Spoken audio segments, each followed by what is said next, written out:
We now come to the Taxation Post-Transition Period Bill, business of the House motion. Leader of the House to move. I beg to move. The question is the Taxation Post-Transition Period Bill, business of the House motion, as on the order paper. Mr McFadden. Thank you, Madam Deputy Speaker. And I want to make a few comments about this business of the House motion because I think it's indicative of where we've got to. After 4 years, we have a bill on the taxation arrangements after Brexit, which is to be debated in less than 4 hours. Not only that, but it's a bill of over 100 pages in length, which was published less than 24 hours ago. Now, the Minister may claim that the House has passed emergency legislation in a single day in the past. And that, of course, is true. The House can do that in emergency circumstances. But this deadline that we face at the end of the year isn't new. It's not a surprise. It has been known ever since the withdrawal agreement was reached. And the government has said repeatedly over the past year that this was an immovable deadline. So why is it, just 3 weeks before that deadline, that the government is only publishing these arrangements and this timetable now? Businesses in Northern Ireland and those that do a lot of trade with Northern Ireland could have been given some idea of what was coming long before now. And as it stands, not even the bill before us this afternoon gives them certainty, as so much of it has to be followed up with further regulations. The truth is there was no need for this last-minute legislative scramble. And the real reason that we are in this position, the reason that this business motion is before us, the reason that it gives the House so little time, is because the government thought it was a good negotiating tactic to breach the agreement, or to threaten to breach the agreement that they reached with the EU last year.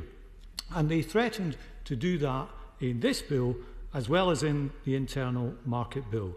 And as so often, Madam Deputy Speaker, it was a threat posing as strength which ended up doing more harm to us than to anyone else. That's why this bill was so late, and that's why the time to debate it is so short. And the government, immediately before it embarks on a new future based on trade deals, chose to advertise around the world that it was willing to break the last one that it signed. Boasting about your willingness to go back on your word is not an illustration of strength. Rather, it is a graphic portrayal of what Brexit has done to the Conservative Party. And as the House, I'm going to continue because I don't have long to go, as the House has been reminded, it was Mrs Thatcher who said, Britain doesn't break treaties. It would be bad for Britain, bad for our relations with the rest of the world, and bad for any future treaty on trade.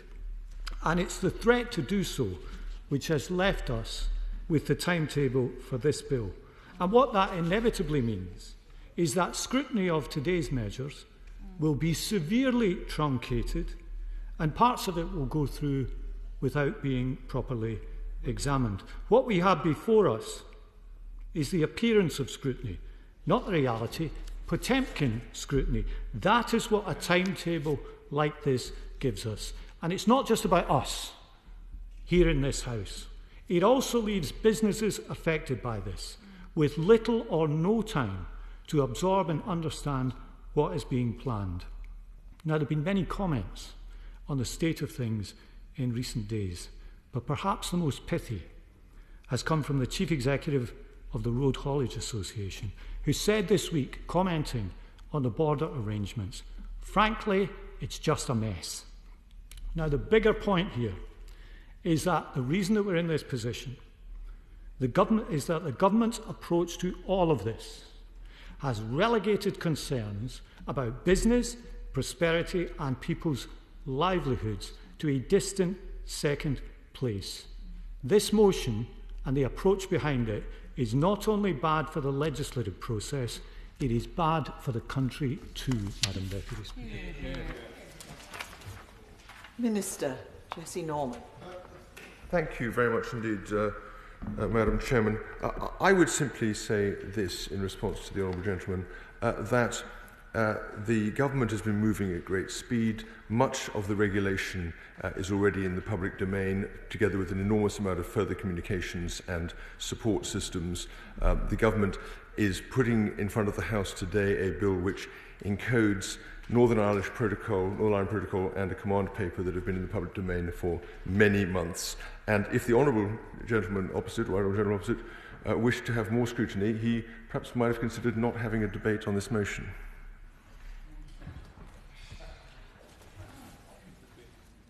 Thank you. The question is, I am aware that that some members would like to make points on this, but I'm afraid that it's not in order for them to do so, because under current rules I have to stick to the speaking list.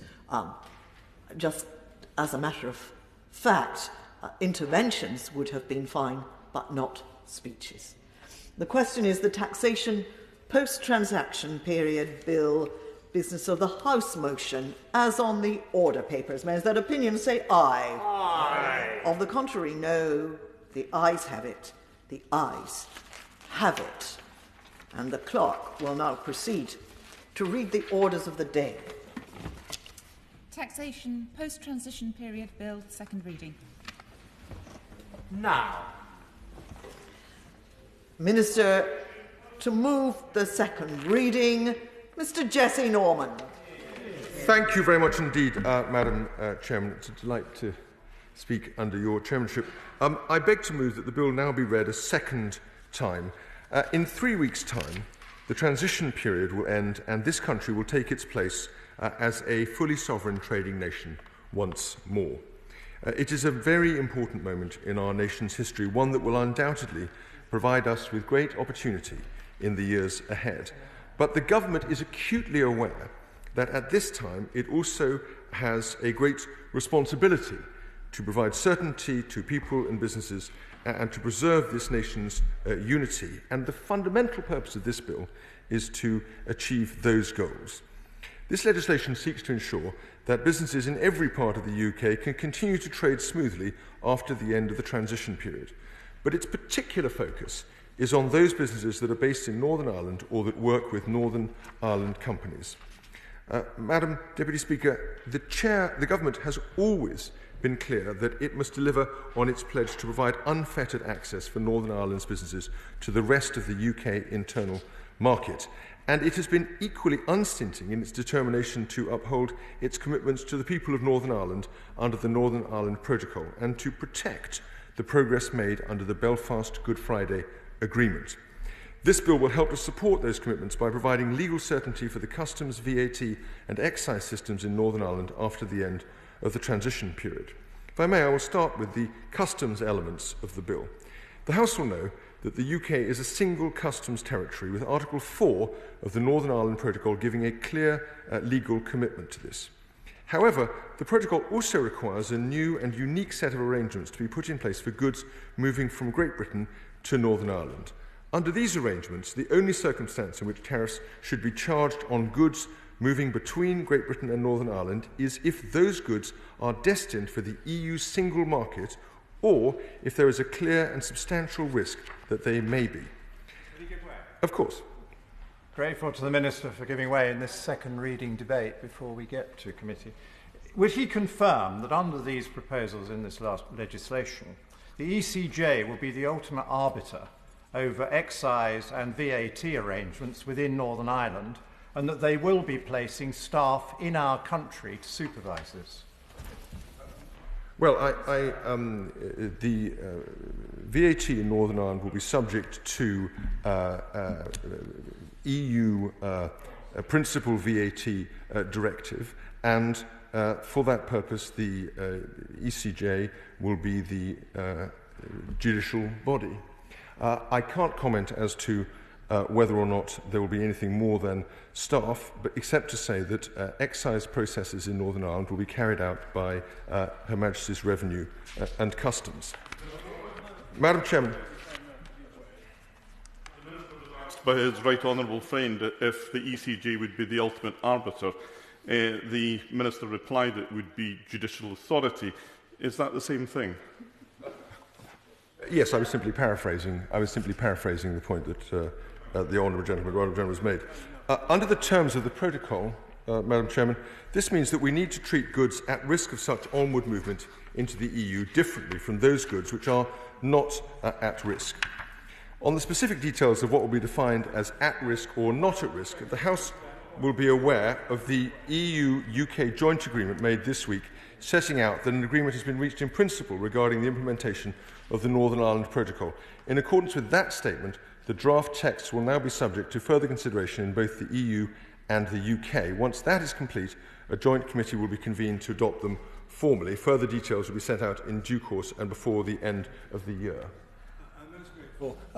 In reply to my right honourable friend, the member for Wokingham, and the honourable gentleman opposite, the question of jurisdiction was raised, which is perhaps the best way to use the right expression, rather than paraphrasing.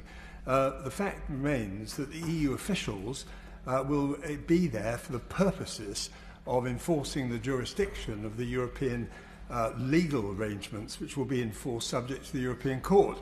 So in those circumstances, will you now accept that actually there is an infringement of sovereignty in respect of this, because the notwithstanding clauses have been taken out, therefore a further complication, but if I may just add, slightly somewhat, if I may say respectfully, in contradiction of his allegation that we would now take over as a sovereign, fully independent power. Well, I thank the Gentleman for the question.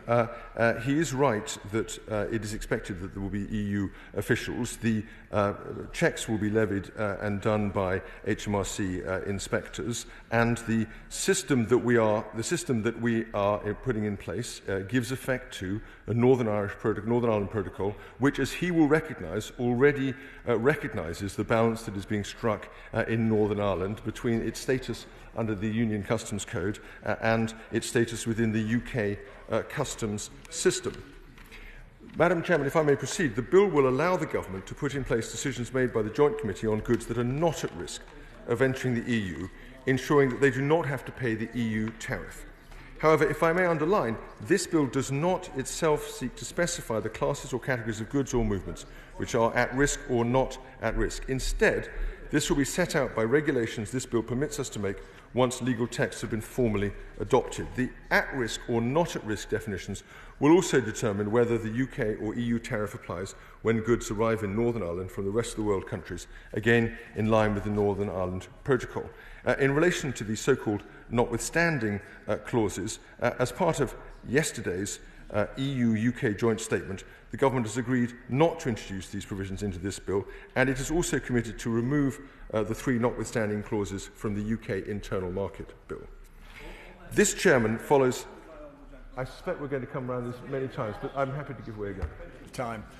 Could I just simply say to my honourable friend that this does raise a question. I'm not going to go into an intervention with him, but I will in my speech, because actually I believe that those provisions may well be needed, because we don't know the outcome of the negotiations yet. I'll leave it at that point for the moment. We don't know, but we've been told they're going to come out. The question of whether they should have been put in is a separate question which I dealt with yesterday. I'm not quite sure where that was heading, Madam Chairman, but we have the bill in the form we have in front of us, and the Government has made clear that the so-called notwithstanding clause will not be introduced into this bill. This legislation follows from commitments made in the Government's command paper on the implementation of the protocol, which was published in May of this year. The bill will ensure that EU goods moving into Northern Ireland remain free from customs duties or processes. And although we recognise and are addressing challenges relating to the movement of goods from Great Britain to Northern Ireland, we should not lose sight, if I may add, of the benefits to Northern Ireland of continuing access to the EU market.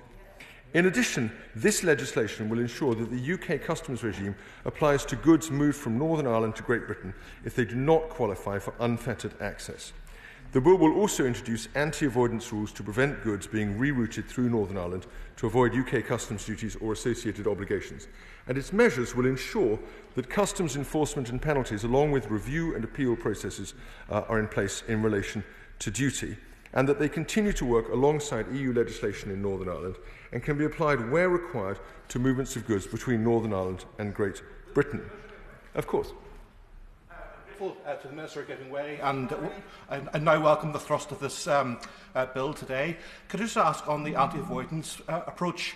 We've heard this word being used quite a lot over recent months, but we've never seen any detail as to how that's going to work. And this is a critical issue, particularly for the agri-food sector in Northern Ireland, to make sure that there isn't inferior product coming into Northern Ireland and taking advantage of the protocol, and also given the risk of organised crime in Ireland as well. So when are we going to see detail around exactly how that's going to look? Well, I'm very grateful to the Honourable Gentleman. As he will know, goods that are, as it were, normally circulating in Northern Ireland will be open from the beginning to go into Great Britain. There will be some goods over time which will be designated as non-qualifying goods for purposes of that, and HMRC has well-established practices for identifying and discussing those and targeting those as may be necessary, and will be applying them in order to prevent avoidance and keep the market honest, as it were. As I have said, Madam Chairman, the bill will ensure that the UK customs regime applies to goods moving from Northern Ireland to Great Britain if they do not qualify for unfettered access. These anti-avoidance rules will prevent goods from being rerouted through Northern Ireland to avoid UK customs duties or associated obligations, and its measures will ensure that customs enforcement and penalties, along with review and appeal processes, continue to work alongside EU legislation in Northern Ireland and can be applied where required to movements of goods between Northern Ireland and Great Britain. Turning to VAT and excise, the bill also amends and modifies certain provisions in relation to VAT and excise for Northern Ireland. I'm very grateful to the Minister for giving way.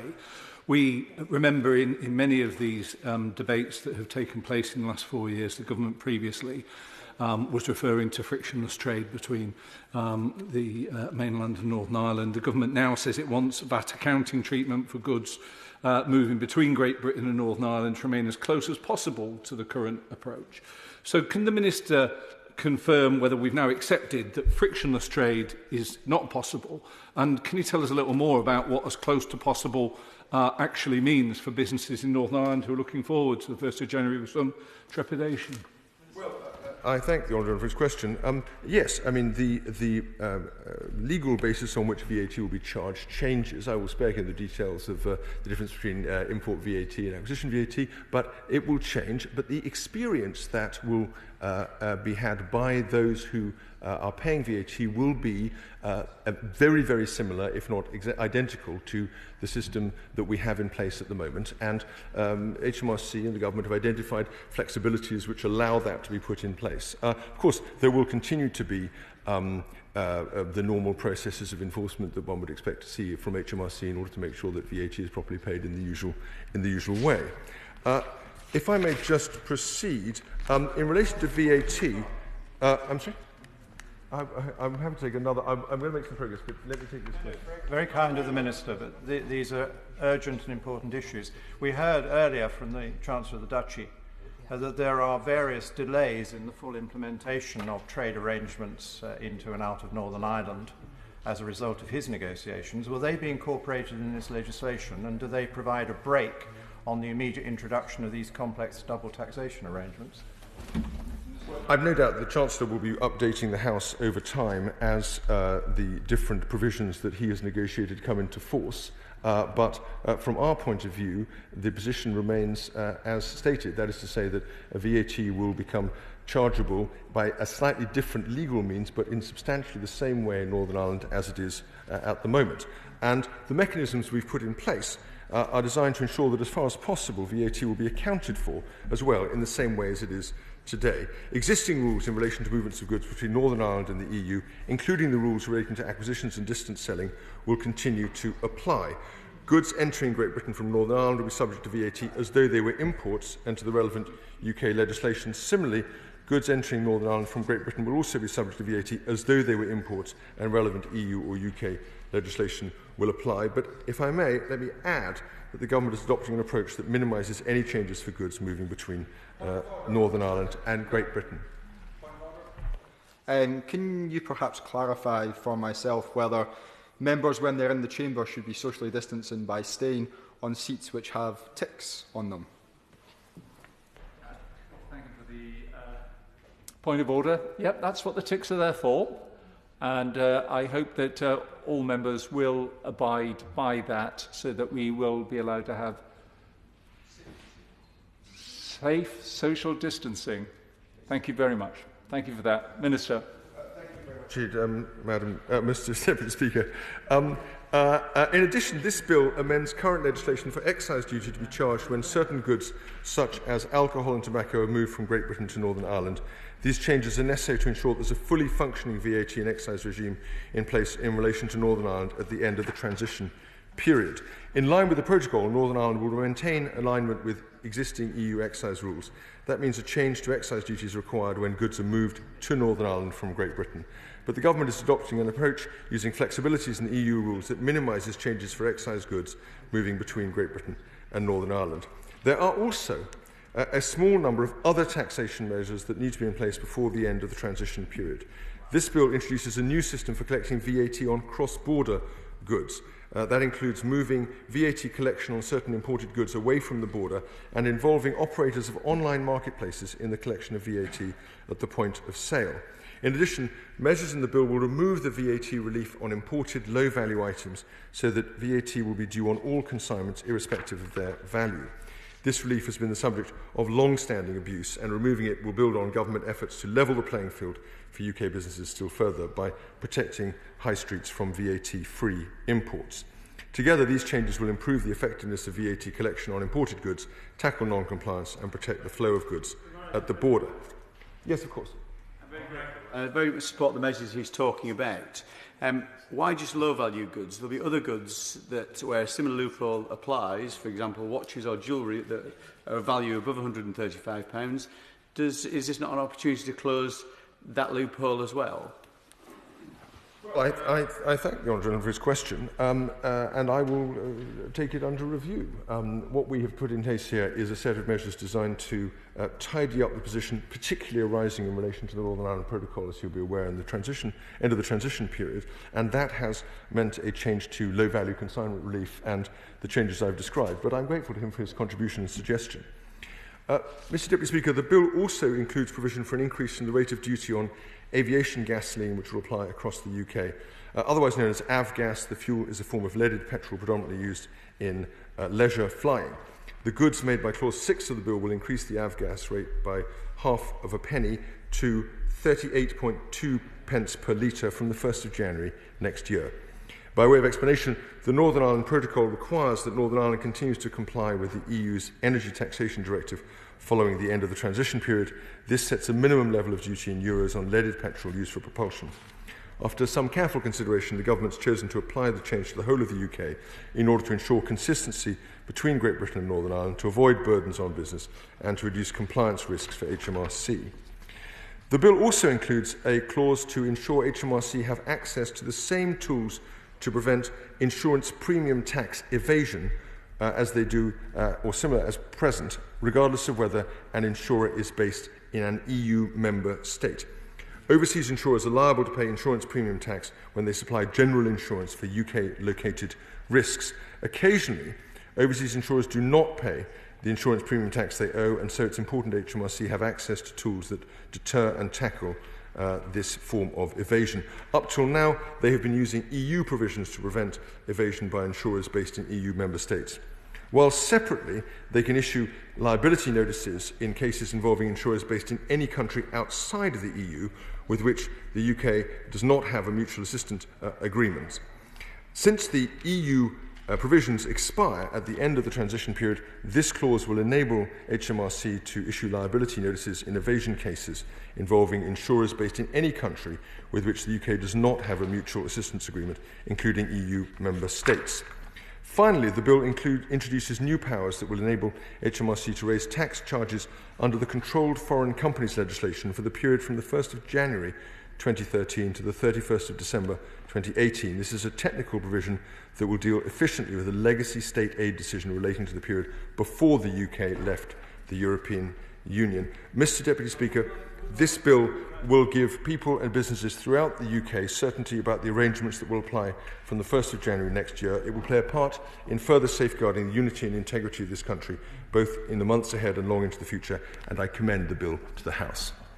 The question is that the bill be now read a second time. And before I call Annalise Dodds, just to say that the wind-ups will begin at 5 o'clock, or 5 o'clock at the latest.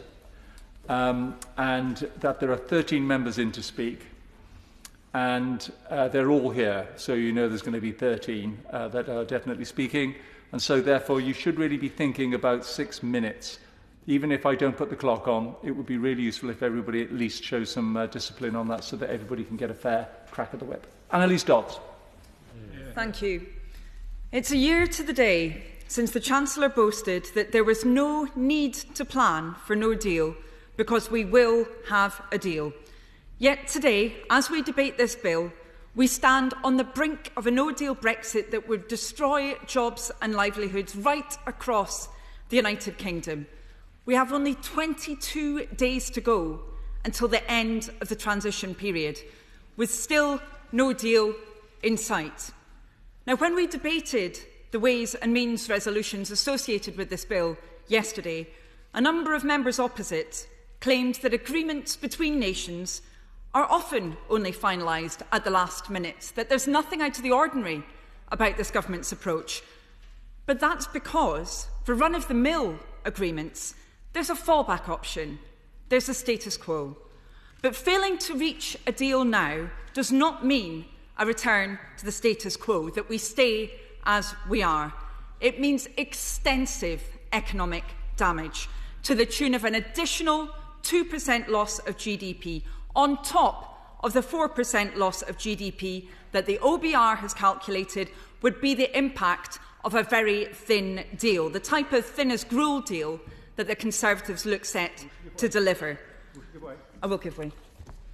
I'm grateful to her for giving way, and she's absolutely right. But even those statistics that she refers to there about the overall impact on the economy mask the absolutely catastrophic impact that no deal would have on individual business and individual industries. If you go to the Toyota factory, as I had the pleasure of doing in Derby, no deal means that the entire purpose of that factory being based in Derby is called into serious threat. So it's really important, alongside those statistics about the overall impact, we recognise for individual businesses and industries, the situation is much worse than that.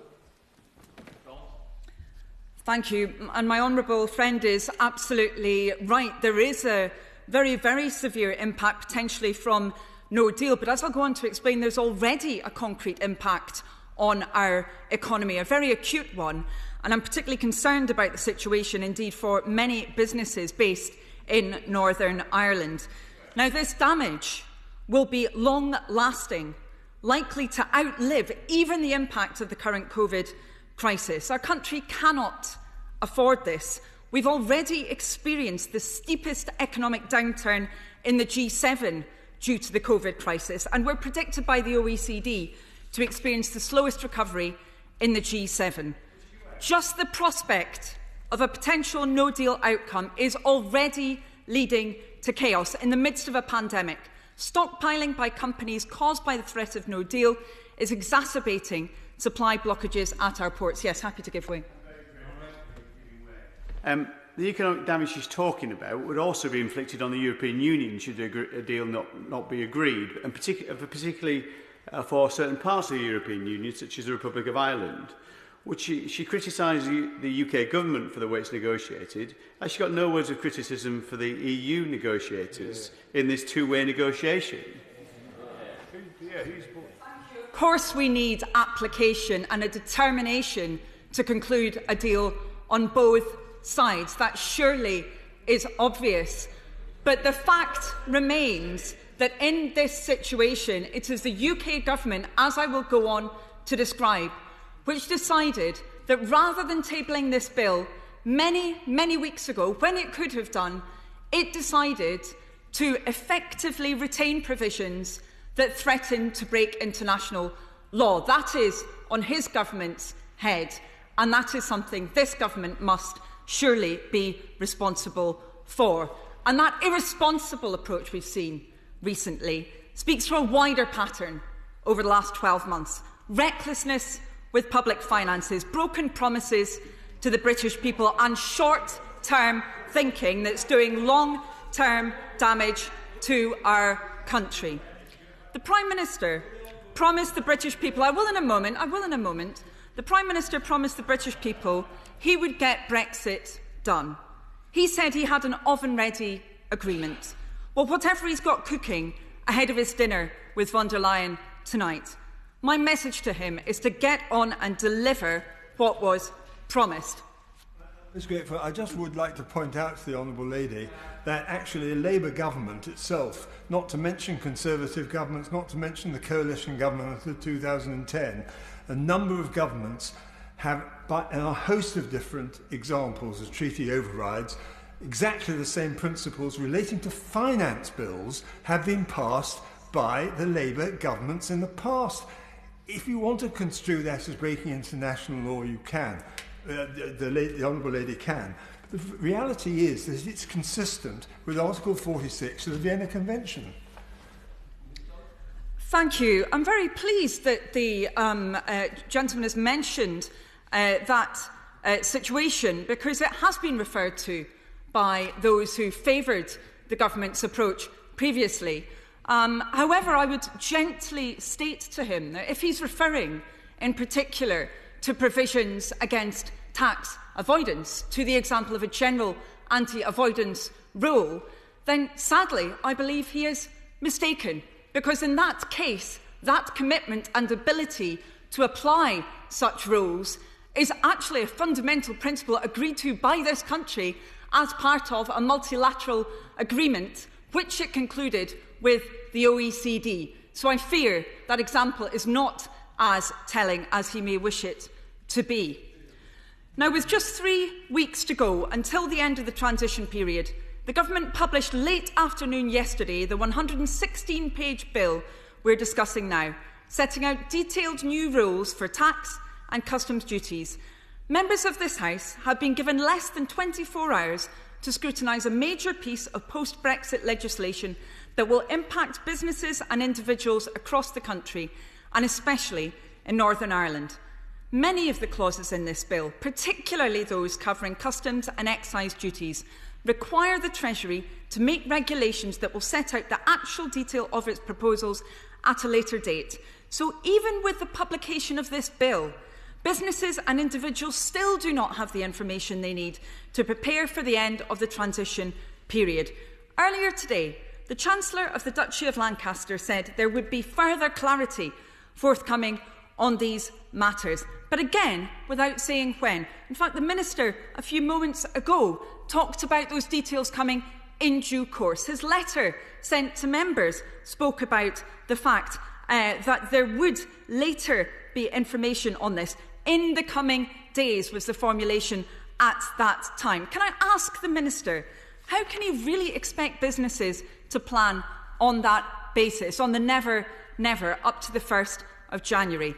This last-minute approach was not necessary.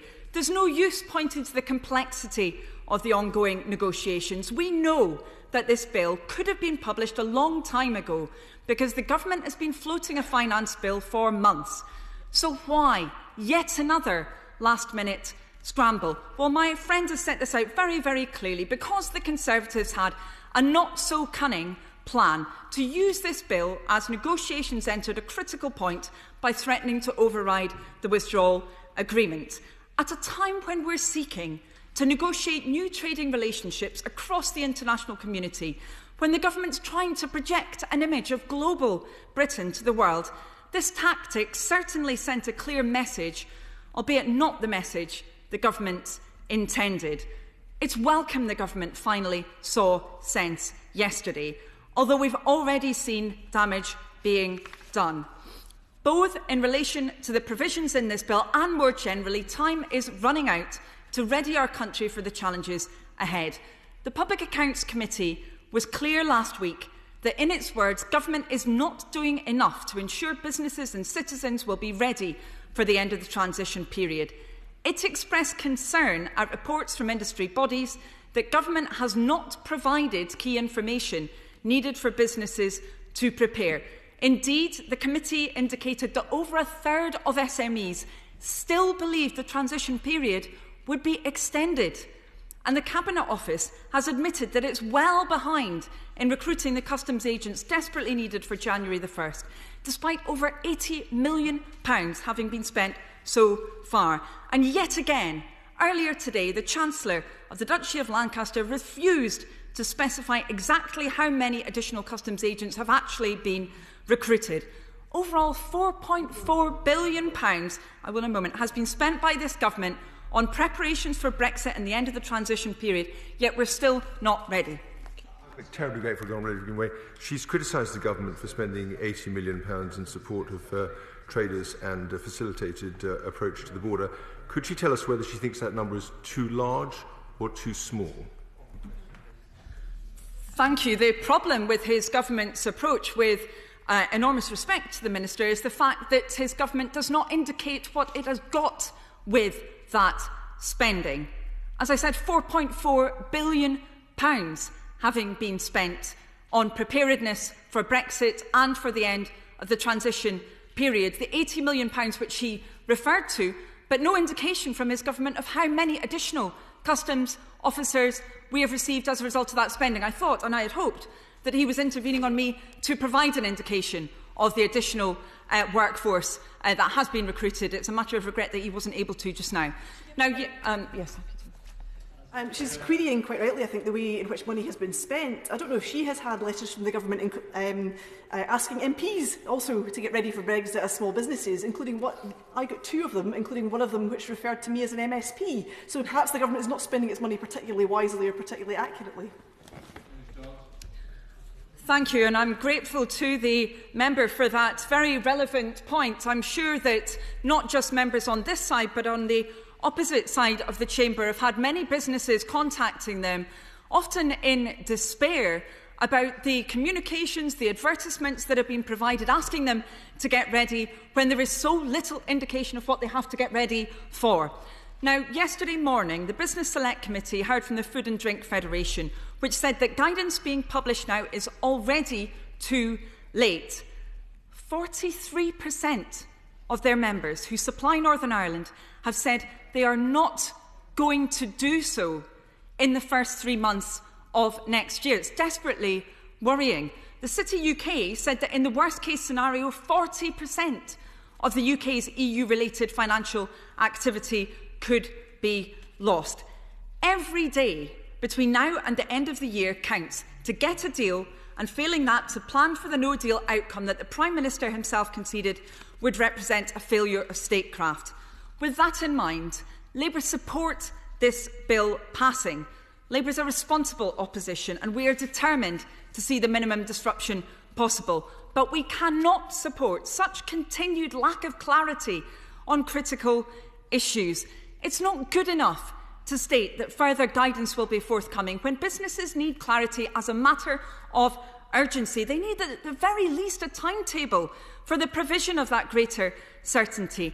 They need to know what rules of origin will apply from the 1st of January. That continued lack of clarity could create unprecedented new costs. They need to know when appropriate tariff codes will be published. They need to know whether government will be providing easements in concrete terms, not the winks and nudges that have substituted for clarity so far. They need to know if there will be a pause of penalties arising out of this legislation, and if so, what would be done to counterbalance that and prevent wilful avoidance. They need to know whether the measures in this bill countermand existing guidance provided to Northern Irish businesses or otherwise, some of which guidance was updated just on the 7th of December.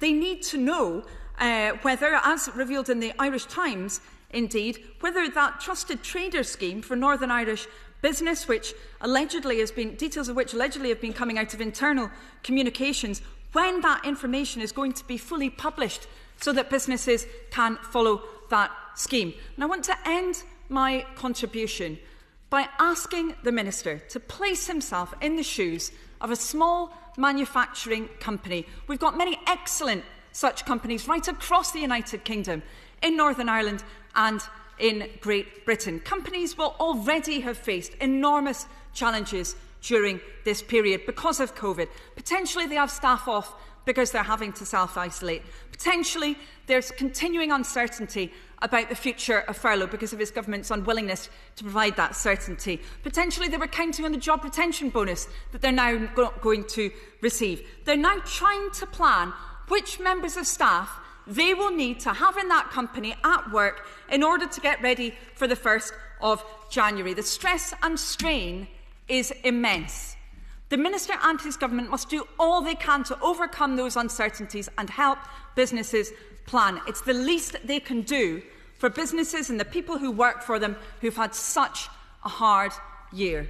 Thank you. Thank you very much indeed, Mr Deputy Speaker. I just simply would like to put on record on the second reading the fact that, as I made clear in a point of order earlier, that, as I understand it, the report stage is going to be taken next week. A lot will happen between now and then.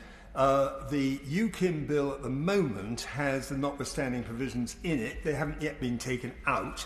We don't yet know what is going to transpire this evening or at any point between now and the report stage on this bill next week. And therefore I've given instructions for the tabling of amendments to reinsert the notwithstanding provisions for the purposes of this bill, which would have appeared but for the fact that they'd already made a decision yesterday before a statement to the House of Commons, which was dealt with today in principle but didn't deal with the question of what actually was going to be done. And therefore, for practical purposes, all I'd need to say for the purposes of second reading is that there are provisions in this bill, therefore within the scope of this bill, under Clause 9, recovery of unlawful state aid. This morning, or actually earlier this afternoon, I chaired, as I always do on a Wednesday, the European Scrutiny Committee, and we have a 10-15 page paper on the question which is in the report, which will be signed off today, which will be published, called Reform of State Aid Rules, Potential Implications for the UK, which include not only a full description of what the state aid rules would mean, what in fact the evaluation is at the present moment by the European Commission, what they intend to do with respect to state aid in relation to enforcement proceedings, matters of sovereignty regarding the United Kingdom, and the timetable of amendments to the EU state aid rulebook, in continued relevance of EU state aid law to the UK. I'm reading out some headline points. Infringement proceedings for state aid granted before 31st December, state aid law under the protocol on Ireland and Northern Ireland, state aid commitment, and that of course is highly relevant to what the Minister said at the beginning. I'd strongly advise him to read this report carefully. State aid commitments in the EU-UK trade agreement, which the Prime Minister is going to be discussing today. We don't know the outcome of that. Impact of EU subsidy controls on the competitiveness of UK businesses, and Annex 1, Article 10 of the Protocol on Ireland and Northern Ireland, which my right honourable friend, the member for Wokingham, referred to, and indeed myself this morning, or this afternoon, when the Chancellor of the Duchy of Lancaster made his statement, I did make the point, not only did I agree 100% with what the Prime Minister said at Prime Minister's questions on all these relevant matters, wishing him well for this evening, but also pointing out that what the Chancellor of the Duchy of Lancaster announced yesterday, in principle, and then reaffirmed again today, must not be allowed to undermine the unfettered sovereignty of the United Kingdom Parliament, which is based upon the referendum, the votes, the Acts of Parliament that everybody in this House, on our side of the House, has agreed to, the House of Lords agreed to, and indeed, for that matter, Section 38 of the Withdrawal Agreement Act 2020 passed by 120 majority in this House. Not a word of dissent from the House of Lords, not a word of dissent from any member of this House. And quite frankly, in conclusion, I intend to put down these amendments in order to examine the question when we get to the report stage next week. But it would always a pleasure to be able to give way to the honourable gentleman with whom I've been jousting on these questions for the best part of 20 years. Yeah, I hate to think it's the best part, but certainly it has been almost 20 years. The Right Honourable Gentleman lists off an interesting list of different topics which his committee has considered. The actual practical application of these matters will be very different if the ratio decidendi in the factored tame case continues to have application in Northern Ireland post the 31st of December. Is that a matter that he's considered, and what impact does he think it has in these things? As somebody who has taken a great interest in Irish matters since I came in this House, I can only say the answer to that is yes. But I also know there is an enormous amount of malicious rubbish being talked about the implications for the hard border. We're not going to impose a hard border. If anybody does, it's going to be the EU. And if the EU gets its way on these matters, believe me, Mr. Deputy Speaker, we're going to end up by the creation of difficulties which will have been created by the EU, not by us. I remember Martin Selmayr saying the price that the United Kingdom would have to pay would be the loss of Northern Ireland. I mean, it's as bad as that. And so therefore, I'm saying I do take a great interest in it because I want the Union to survive and to prosper, and I believe it can, but it won't be able to if we end up with provisions which undermine the sovereignty of the United Kingdom Parliament.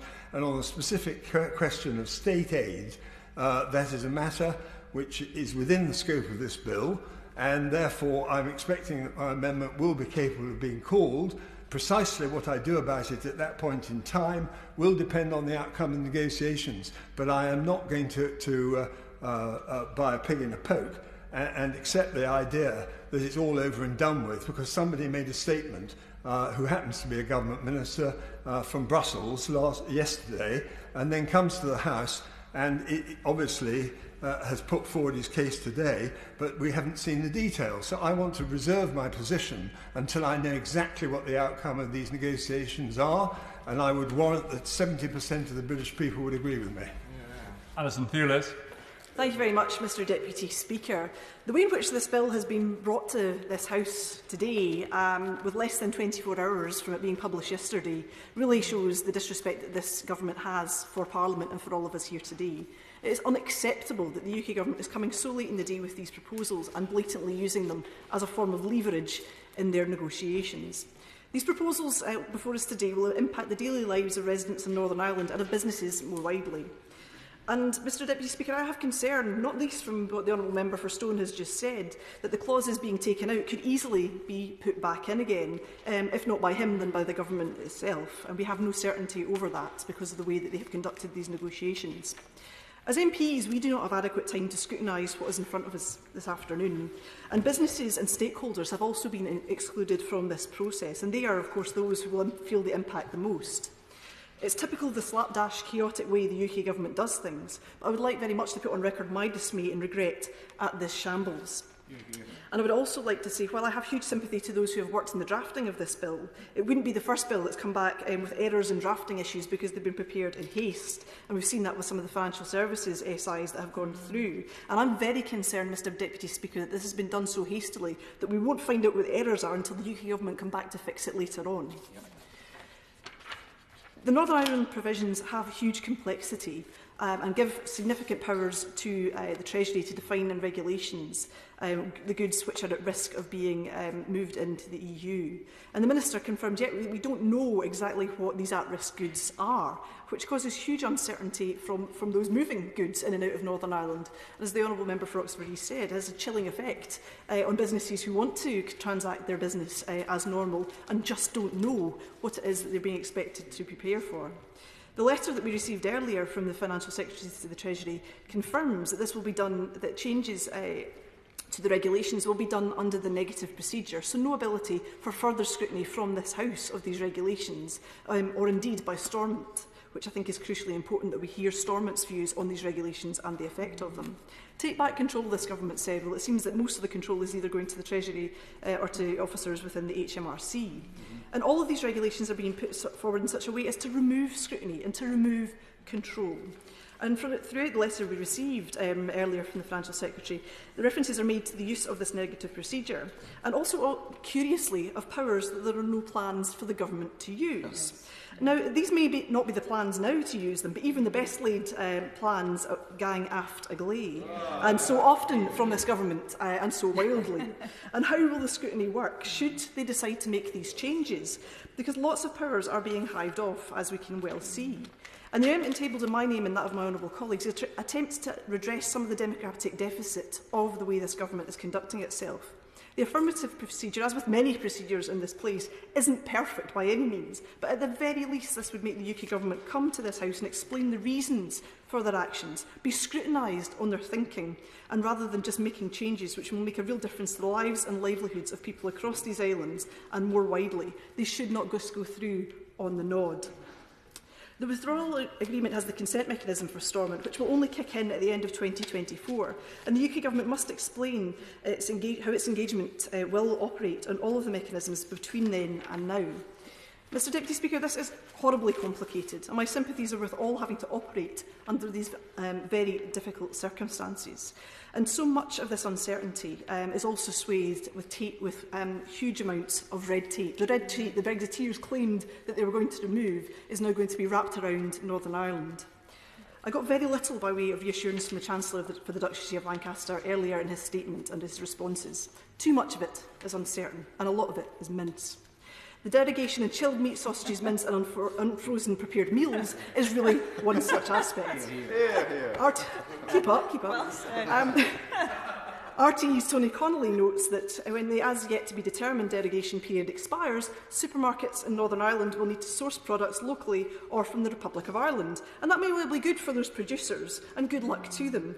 But a clear competitive disadvantage is being placed on Scotland, Wales and England as food exporters, and this cannot be justified by the government. The Trusted Trader Scheme itself is subject to review 3.5 years after the Northern Ireland Protocol begins. But what mechanisms exist to hold account in the meantime to ensure that it's effective and that it doesn't have a distorting effect, which we suspect it may do? What is being in place now to ensure that there isn't a further panic further down in a couple of months' time due to a lack of qualified staff to carry out checks for export health certificates? And given the propensity of this government to hand in its homework late if the dog hasn't already eaten it, what concrete assurances can they give? I turn also to enforcement.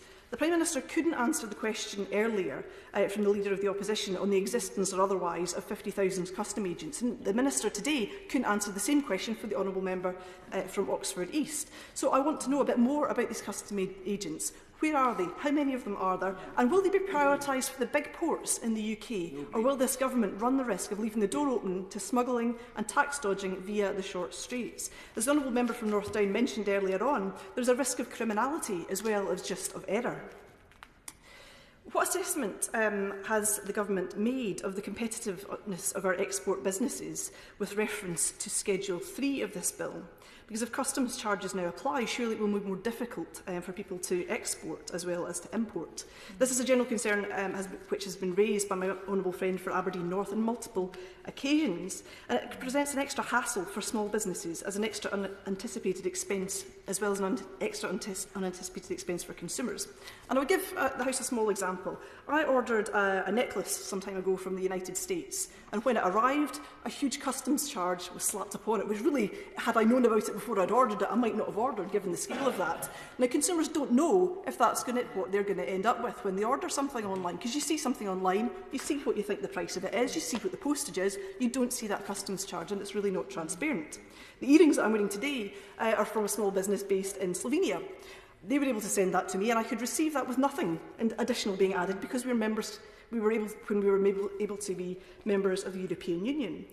Now, 70% of Irish online purchases come from the UK.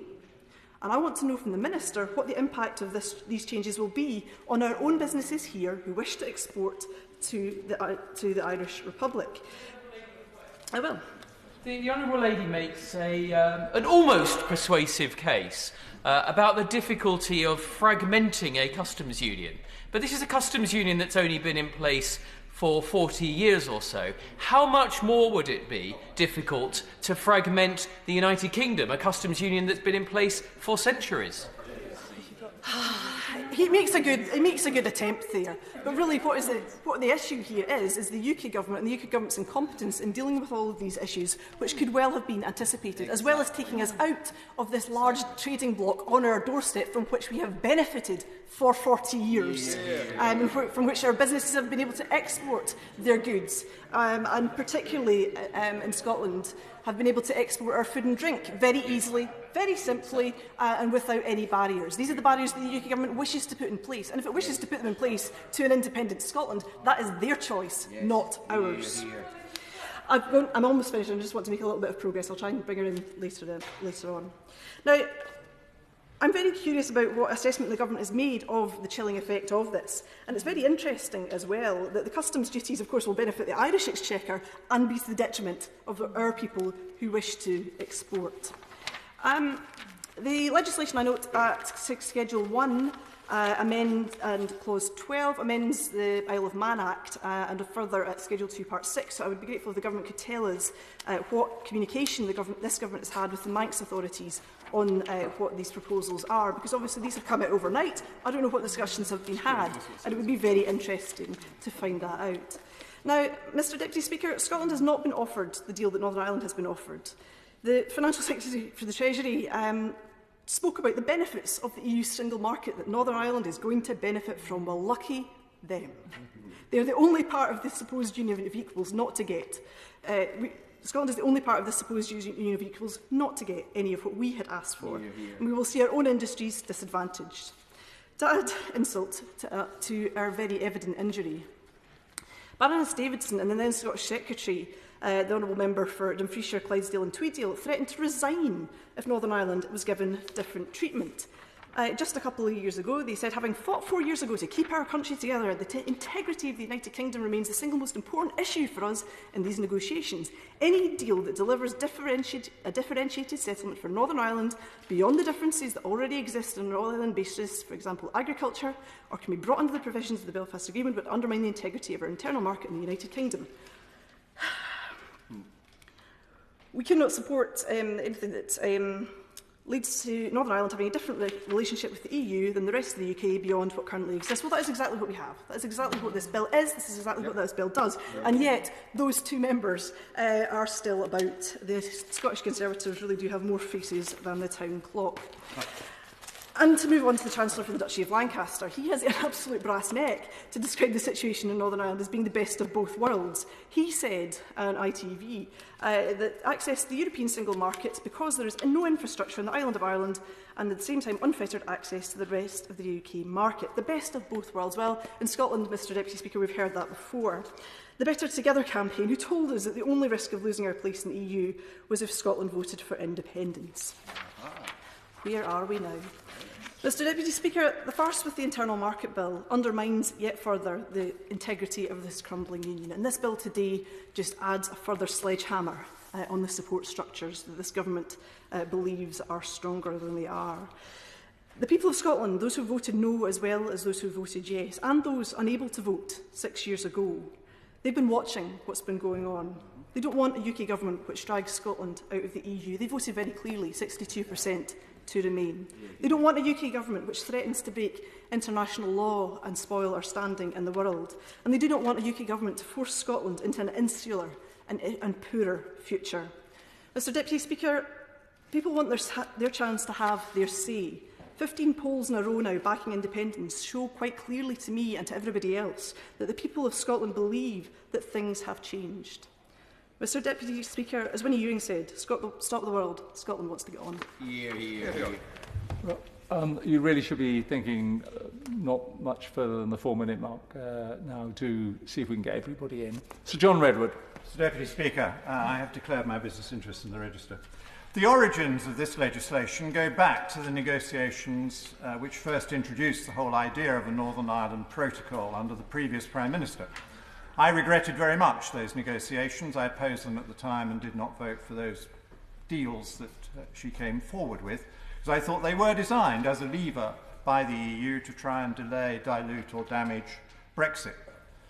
When the current government asked me to support their version of the withdrawal agreement, I still had considerable reservations about the Northern Ireland Protocol, and I put these to ministers, and they reassured me. They said that this is only an outline operation in the withdrawal agreement as currently drafted.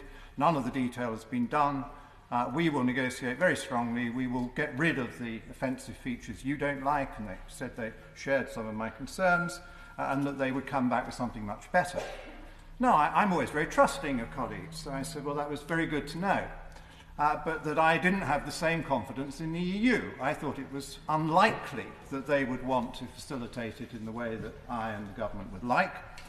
And so I, with some friends, backed my honourable friend for Stone, who said, well, the way through this is to put clause 38 into the bill, so that were the EU to act in bad faith and not come up with a workable solution for Northern Ireland and the other problems we've got, we have asserted UK sovereignty in our version of the treaty, and so in good law we can use clause 38 to legislate in Britain for what we intend to do, overriding the agreement. And it was quite clear from the drafting of the EU withdrawal agreement legislation that we wanted that override, and I wouldn't have dreamt of voting for the thing without the override. And the government was obviously indicating that they didn't think we'd need to use it, but we could use it if we had to, which is why I was very pleased to support them earlier this week in a very modest override, entirely legal. It's the assertion of British sovereignty, and I still think we need to keep that in reserve, because I'm not satisfied yet, without seeing all the detail from the Chancellor of the Duchy of Lancaster, that we have a working operation for the Northern Ireland border and the matters that we are discussing today, more precisely, who controls the taxation. What I don't like about these proposals is I think it is extremely difficult for individuals and businesses to have to respond to two legal jurisdictions on tax in the same place. And that seems to be what we've got here, where there is both a EU VAT system and a UK VAT system. And I'm hoping the UK VAT system is going to deviate rather more from the EU one and be friendlier and lower and be on different things. And the more that happens, the more difficult it's going to be if in one part of the United Kingdom you have two different VAT systems trying to be enforced. And I'm also very concerned about the enforcement mechanisms, because we are led to believe, I think, that it's going to be handled by HMRC, but we're also told that the ultimate authority on the EU part of the VAT and excise will be the European Court, and that therefore there are very likely to be inspectors and invigilators, electronic or in person, interfering in this process within what should be sovereign United Kingdom territory. So I hope the government will think again and push back again, and I think we do need more of the detail that the Chancellor of the Duchy of Lancaster has so far withheld from this House. Maybe he doesn't yet know it all, maybe his agreement is at high level in principle. But what we need to know, Mr Deputy Speaker, indeed what would be better to know before we legislate today, is, for example, where the Chancellor of the Duchy says that there are delay periods for adjustment that will be necessary for supermarkets and for some meat products and so forth. Doesn't that require some kind of recognition in this legislation? Doesn't it mean that these jurisdictions don't kick in during the period of grace, which we are told is going to be available? And I do think we need to have more detail from the government on what exactly does happen at the border. Now, I've always explained to the House and others who aren't very interested that VAT and excise actually takes place electronically across the borders at the moment, and so we're talking largely about an electronic border, but we do need to know how this electronic border is going to be programmed to deal with these competing jurisdictions and these competing incidences of taxation, and how the product codes and the shipment codes are going to operate to correctly identify the products by category that are going to be suborned by EU jurisdiction as well as properly by UK jurisdiction, who ideally would be handling the whole thing. So, Mr Deputy Speaker, we don't have nearly enough time to discuss the fundamentally big issues of principle this bill brings before us, and we've had precious little time to go into the details, so I think it's all very sad that this rush job is being done like this. But I do hope before the government finishes its debate today, it will have done a better job of explaining to someone like me why we need to have this dual jurisdiction, how the EU control is going to be limited, how it is going to operate, and how in the early days when we're told there are transitional arrangements, those are going to apply, and why they aren't reflected in the current text of this rather unfortunate piece of legislation. David Perkins. Thank you, Mr Deputy Speaker. It's a great pleasure to follow the honourable gentleman from Wokingham, and I found myself unusually agreeing with much of what he said about the time that we have to debate this bill, and I think the points made by my honourable friend from Wolverhampton South East in the previous debate were absolutely on the mark. As a person who voted Remain in the previous referendum but represents a seat that voted Leave, I have to say that when I hear speeches like the one that we've just heard, and many others that we're going to hear, much of what I've long feared about the whole Brexit process, I fear is coming to pass, and that is that Brexit will be an orphan child.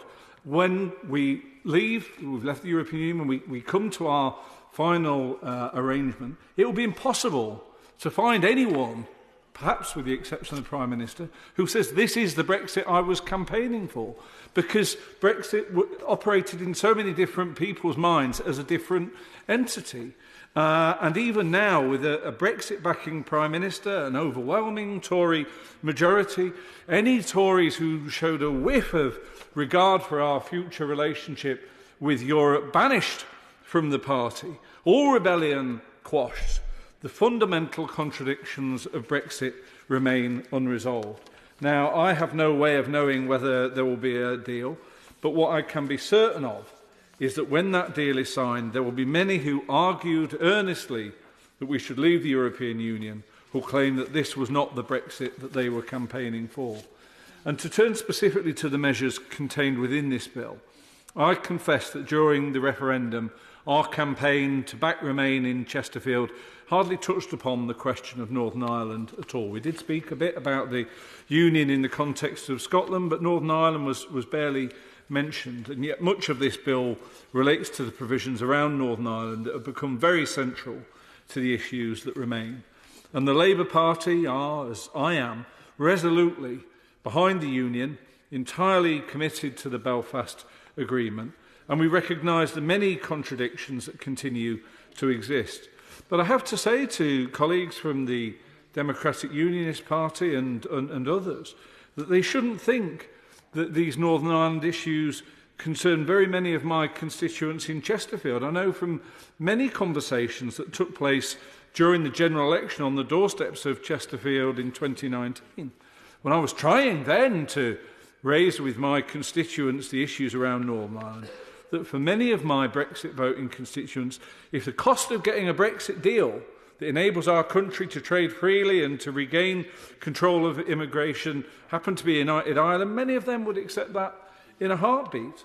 And I think the people of Northern Ireland, who we should remember in totality voted to remain, have been badly let down by many of the people they elected to represent them, either by those who sold their support to prop up the disastrous May government and were then shocked to be sold down the river by the Right Honourable Member for Uxbridge, or by those who, through their absence from this place, allowed the Brexit view to be heard as the dominant opinion of Northern Ireland.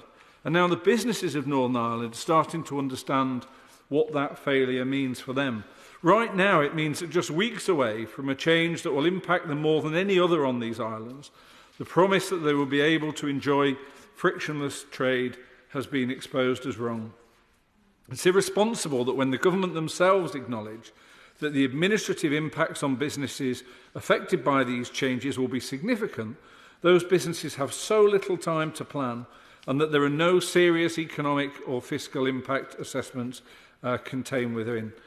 Mr Speaker, the last-minute nature of this bill once again exposes that the businesses of Great Britain, and particularly Northern Ireland, are left vulnerable by this incompetent government's pursuit of a promise it can't keep and should never have made. I wish the Prime Minister well tonight. The whole country need him to remove the spectre of no deal from the nightmares of our look towards 2021. But once again, this government are leaving businesses in the dark, jobs at risk and industries on the brink. The next two are timed at 4 minutes and then everyone else at 3 minutes. Catherine Fletcher, 4 minutes. Mr Deputy Speaker, I'm going to break with tradition in this debate and actually talk about the bill that we've got. A bill which in large sections is described as primarily technical, administrative and procedural, not always one that perhaps excites the juices in Parliament, in public or in the press. However, though dry in sections, it contains important measures and I rise to support those contained within. Let me ground this in the experience of many of the people today in the UK. As someone who was running her own business prior to the last election, it's often the technical, administrative and procedural that can really shift the dial. You know, on the number of sales that you can make as an individual or on market price points for a certain type of product. Never mind the administrative and procedural processes which take too much valuable time from often hard-pressed smaller traders. Clarity is essential, welcome and timely. And once passed, this bill will ensure that whatever happens with the ongoing trade negotiations with the EU, in an important subset of regulations, there is clarity and fairness for businesses in the UK. Measures here change and improve our tax system and have been brought forward in separate legislation in advance of the proposed budget finance bill. These ensure the UK is prepared, whatever the outcome the Prime Minister's trip to Brussels later today produces, to be, we are and will continue to be a proud sovereign trading nation. We are and will continue to ensure a smooth transition and continuity for trading businesses. So what do I mean? Turning to Schedule 3, amendments to the Value Added Tax 1994, essential bedtime reading for all, I'm certain.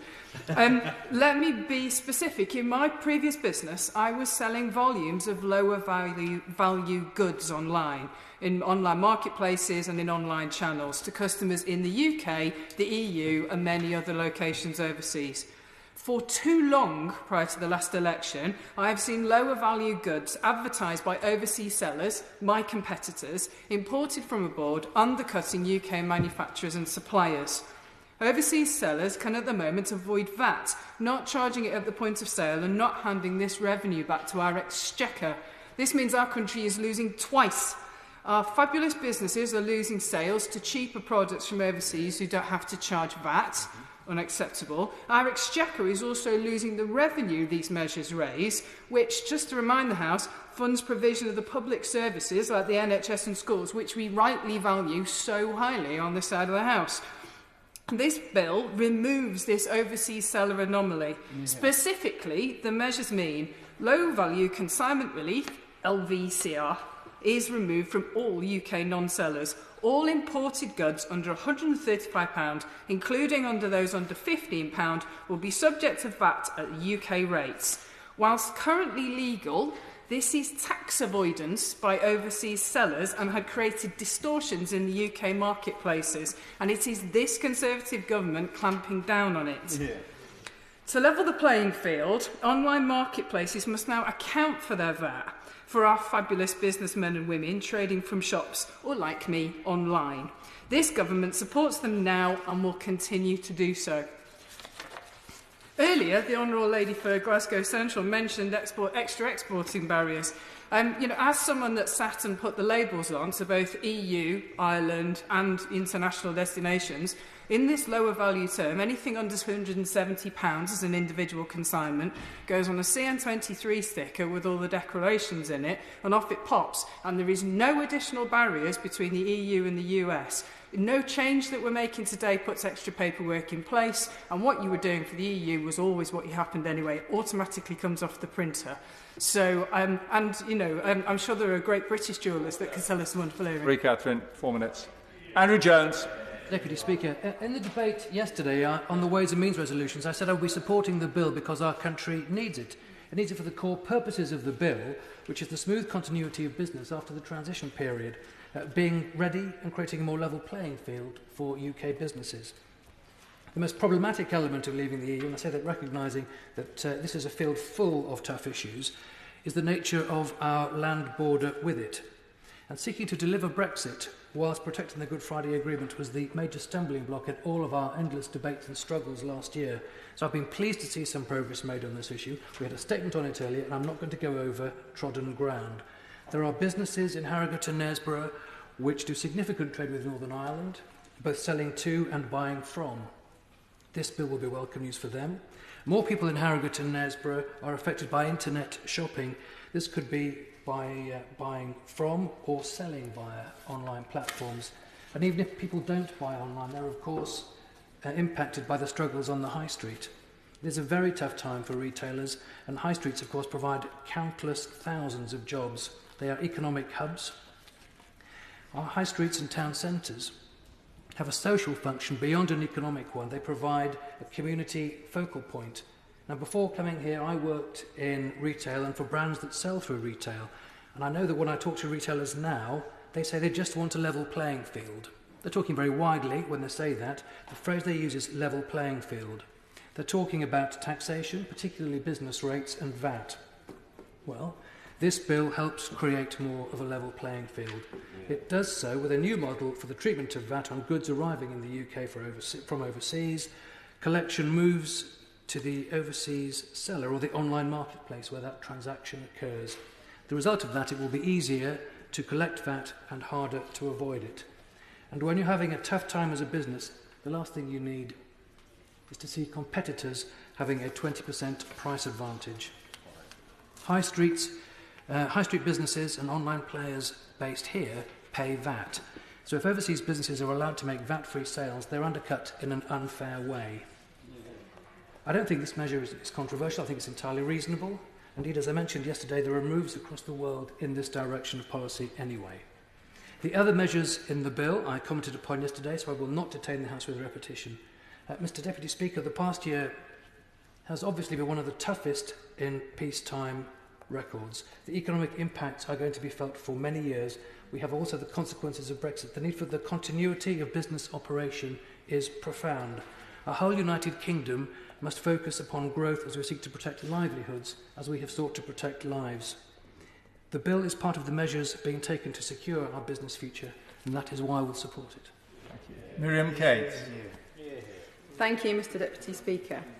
The existence and contents of this bill encapsulate both the opportunities and the complexities that we, the United Kingdom of Great Britain and Northern Ireland, face as we reach the end of the transition period.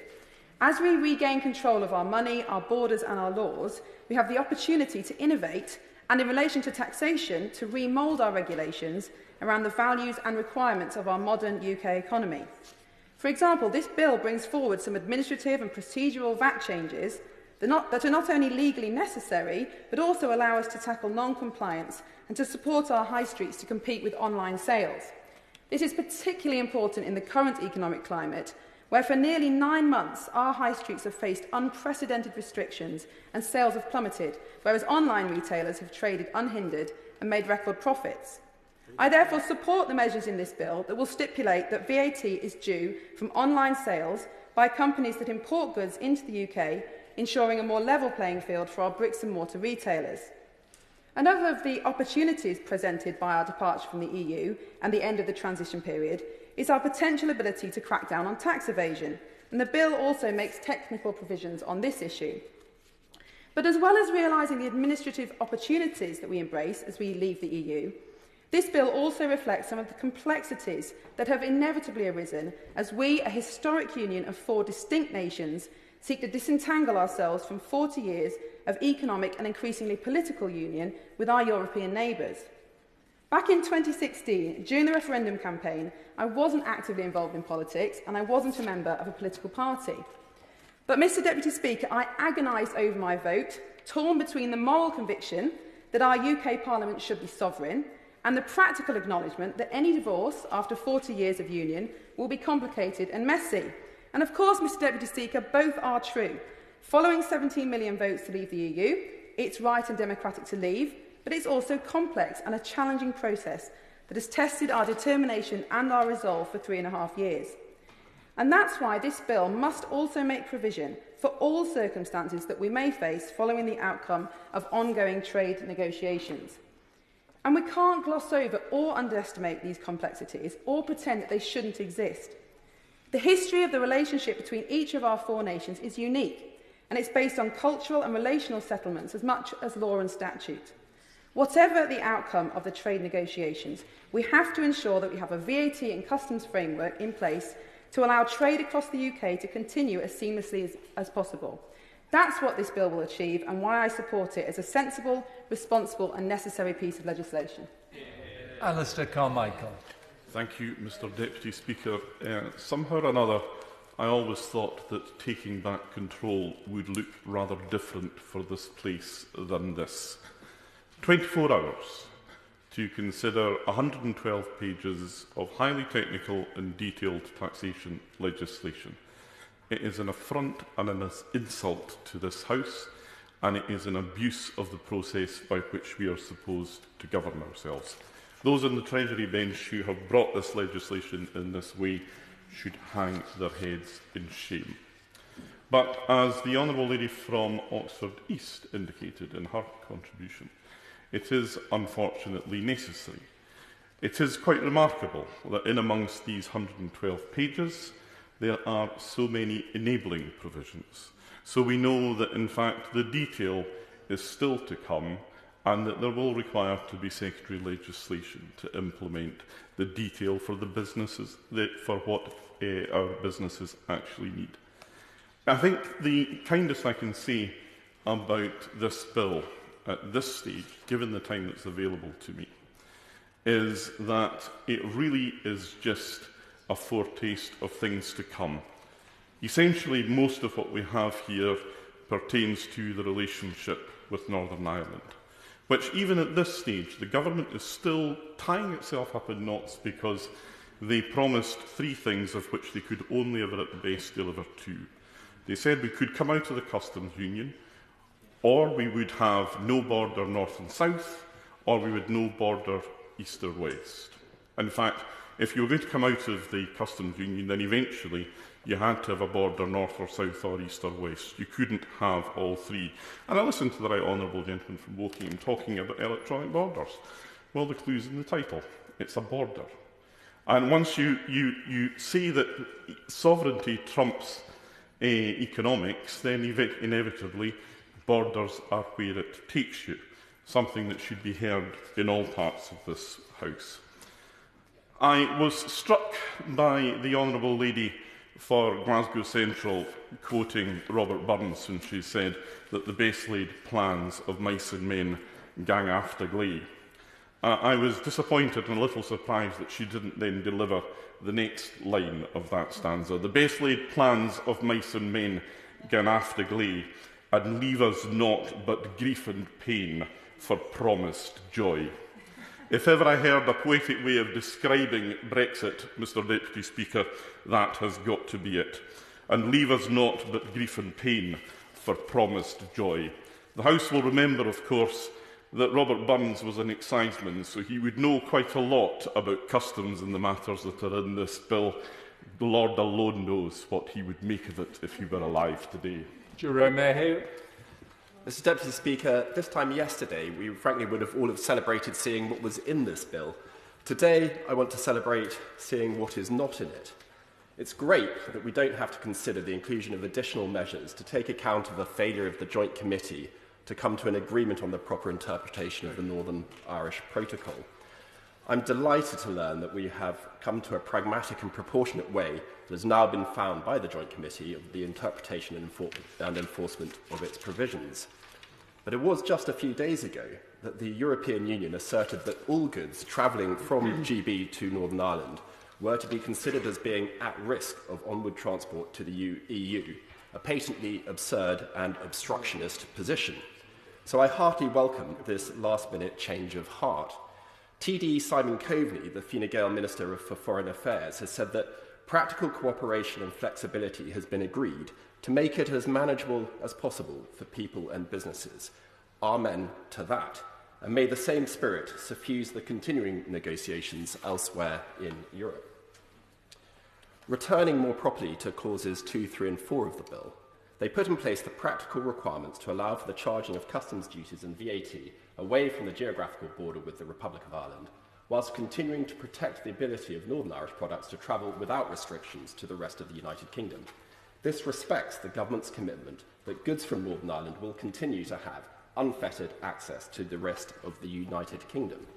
And Clause 7 proposes that VAT collection for goods sold in the UK by overseas sellers will move away from the border and instead either directly to the overseas seller or, importantly, where the sale has been facilitated by an online marketplace, to that marketplace.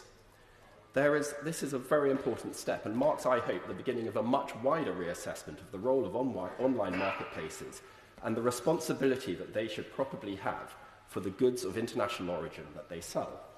All goods sold on our high streets pay the appropriate level of VAT, and yet high street shops are being unfairly undercut by online international competitors who have evaded or avoided VAT. This clause allows the first step to be taken in recognising that the online marketplace has come of age, and with coming of age, needs to accept the responsibilities of its powerful market-making position. I hope that the link between the facilitation of sale and of wider responsibilities will be a theme that the government expands upon in the coming months.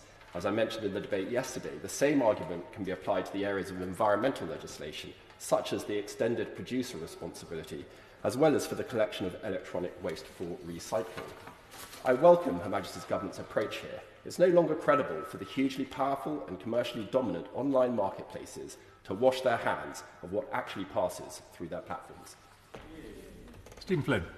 Thank you, Mr Deputy Speaker, and it's a pleasure to follow on from the member from Broadland, particularly given the fact that he highlighted that just yesterday we were all wondering what was actually going to be in this bill. What a complete and utter burach the last 24 hours have been. And the member for Orkney rightly highlighted the shambolic scenes that we've all seen. And, you know, I heard yesterday from the government benches that the reason for this is because this is a fast-paced environment that we're currently in. 4.5 years this has been going on. 3 Prime Ministers, 2 general elections. How many resignations? How many U-turns? And they leave it 3 weeks before the end of the transition period, before bringing forward something, and doing so with less than 24 hours' notice of what it's actually going to entail. What a complete and utter embarrassment. And the members opposite, Mr Deputy Speaker, are the ones who tell us that this is the place where power should lie, and yet they're the ones who treat it with more contempt than anyone else. If I wasn't so disappointed, I would laugh at the fact of their sheer hypocrisy. But to the bill itself, because I'm very mindful of time, the member for East Ribble was right to highlight one of the good elements of the bill, which is in relation to online VAT taxation. It's something we should all be very supportive of, particularly at this moment in time, given the challenges that we're all seeing on our high street. We need to see a level playing field, and if we can bring a level playing field about, we should be willing to do it. But I hope the government will continue to go further and revisit the issue in relation to the Digital Services Tax too, where they have the powers to make further inroads and to level that playing field. But you'll be unsurprised to learn, Mr Deputy Speaker, with just 60 seconds to go, that my agreement with the government ends there. And it ends there for 4 simple reasons that I'll cover off quickly. The first one is England. England voted leave, and England will leave. Wales voted to leave, and Wales will leave. Northern Ireland voted to remain, and Northern Ireland is going to get the best of both worlds. It is going to get access to the EU market whilst simultaneously remaining within the United Kingdom. And what of Scotland? What do we get? Scotland was told that we should stay in the United Kingdom in order to lead the United Kingdom. Lead, don't leave. We wanted the same access as Northern Ireland. We put forward numerous proposals, and yet time after time this UK government completely ignored our views and our desires in that respect. And you know that all adds up, and it adds up in the minds of the very people that this UK government are going to have to rely upon the next time we go to the polls on our independence. Kevin Honrick. Thank you, Mr Deputy Speaker. And at least myself and the honourable gentleman agree on a level playing field for business. And that's why I want to concentrate my comments in that area. I mean, there is no question in terms of the best deal for consumers in terms of prices, the best deal for consumers in terms of service is to have a fair and level playing field for businesses. That makes the market more competitive, drives down prices, drives up service. So that's absolutely where this government should focus, and pleased to see that he's doing this in this legislation. Big fan of VAT in terms of collection of taxation. It's much more difficult to avoid, much easier to collect. It's not a regressive taxation, and I think we should try and focus on indirect taxes as we reform taxes in the future, as we simplify the tax system. Actually, as this closes a loophole, there is another area that where we lose that fair and level playing field, and that's where there's a threshold for VAT registration. Some businesses slightly below that get an advantage over some businesses slightly above that, and that should be a conversation perhaps we have at another day. But in terms of this bill, Section 3, Part 1, I very much welcome these the changed emphasis that online marketplaces will have in terms of collection of the duty, VAT duty. I understand from reports it's going to collect, well, when the change we made in 2016, we collected around £500 million from this. I'm not sure over what period that accounted for, and I'd be interested for the Minister how much she thinks this will actually bring in for the Exchequer in terms of these changes, but pleased to see we are closing another loophole in this way after things like the digital services tax and diverted profits tax. I don't think any government in history has done more to clamp down on tax avoidance than this government, quite rightly. One thing, a couple of questions I'd like to just ask in terms of these provisions, as I asked in my intervention earlier. Why £135? I realise this is to do with the changes in Northern Ireland in terms of and is leaving the European Union and the provisions in EU law for this, but why £135? There are many products sold on the internet that are also sold by UK sellers, domestic sellers, where UK domestic sellers have to charge VAT above £135, but overseas sellers may not, and that's another loophole that needs closing. So I'm not sure why a watch, for example, that might be £500 or £1,000 you can buy from abroad, the same loophole would apply. Similarly, this only applies to goods, not services. Many services now sold over online from abroad, legal services, accountancy services, IT developer services, for example, through platforms like Elance, where you can recruit developers from abroad. UK providers would have to charge VAT. Overseas providers potentially would not, and I wonder if we can look at that. But in the round, very supportive of these changes, and I welcome them, and certainly will be voting if it comes to that later today. Thank you very much, Mr Deputy Speaker. I'm pleased to be a Northern Ireland voice in this very important debate.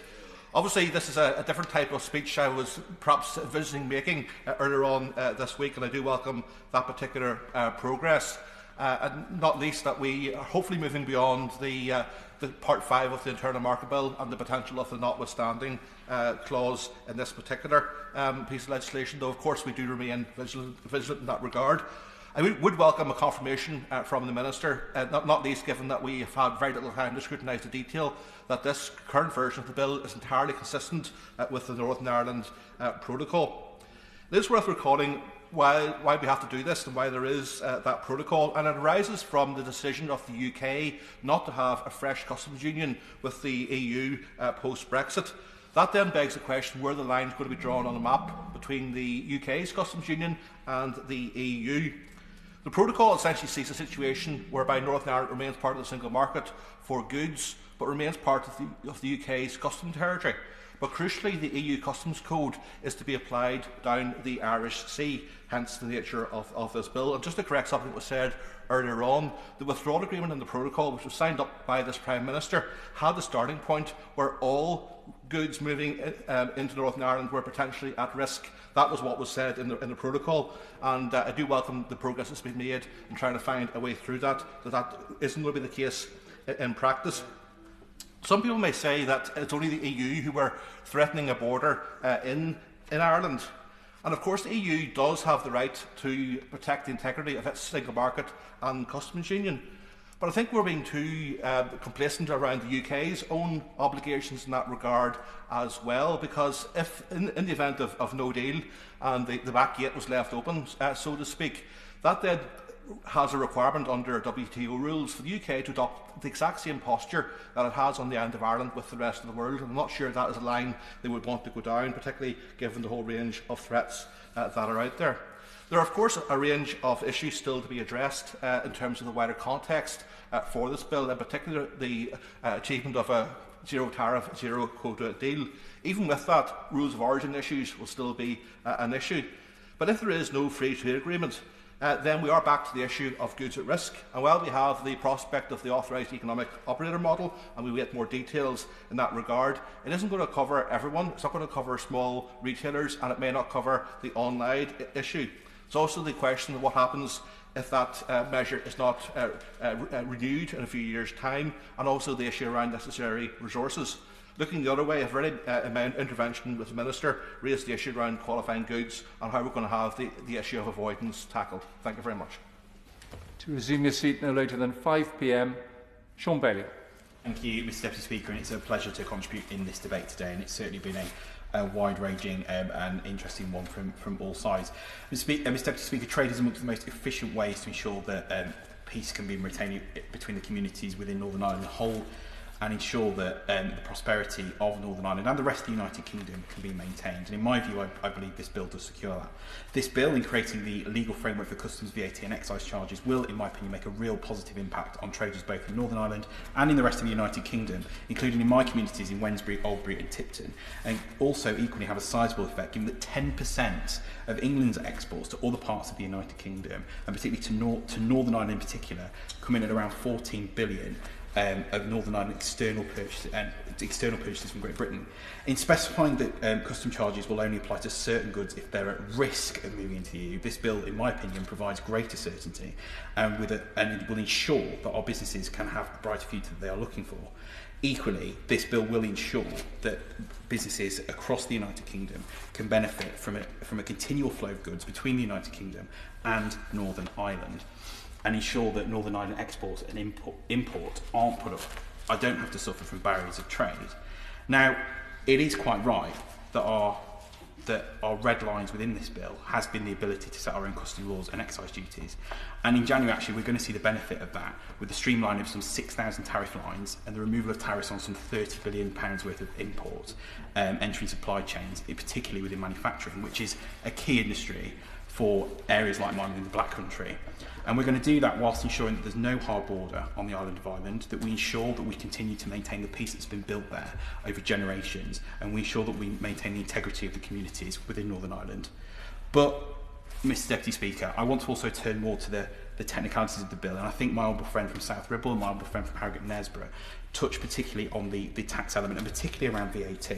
And as we've heard, Schedule 3 of the bill finally ensures that our high street and our retailers can have that level playing field that they desperately need. And as I touched on in my contribution yesterday, Mr Deputy Speaker, as we come through what has been a horrendous year for our high street retailers, with all the uncertainty, with all the difficulties they've come through, ensuring that they are on a level playing field with online retailers and ensuring that they are able to obtain the benefits, and equally that we can ensure that the tax revenue that we have lost out so far can actually put into our vital public services who have stepped up to protect us and our constituents during this time is absolutely crucial, and I welcome that part of the bill. I'm extremely conscious of time, Mr Deputy Speaker, so in rounding off my comments, I would also say this.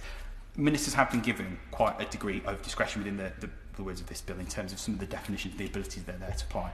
And I actually think my right honourable friend from Wokingham touched on a point yesterday when he said ministers have got to realise the potential that they can have in this bill. And I would actually implore my honourable friends on the Treasury bench to realise that potential that's there in some of the abilities they have and the powers that they have within this bill to ensure that they get this right as we move forward, because we will move forward into 2021, Mr Deputy Speaker, and we've got to ensure as we implement this and as we put this in place that we do the best by all traders and all businesses operating within our United Kingdom. Thank you, Mr Deputy Speaker. Wind up, McFadden.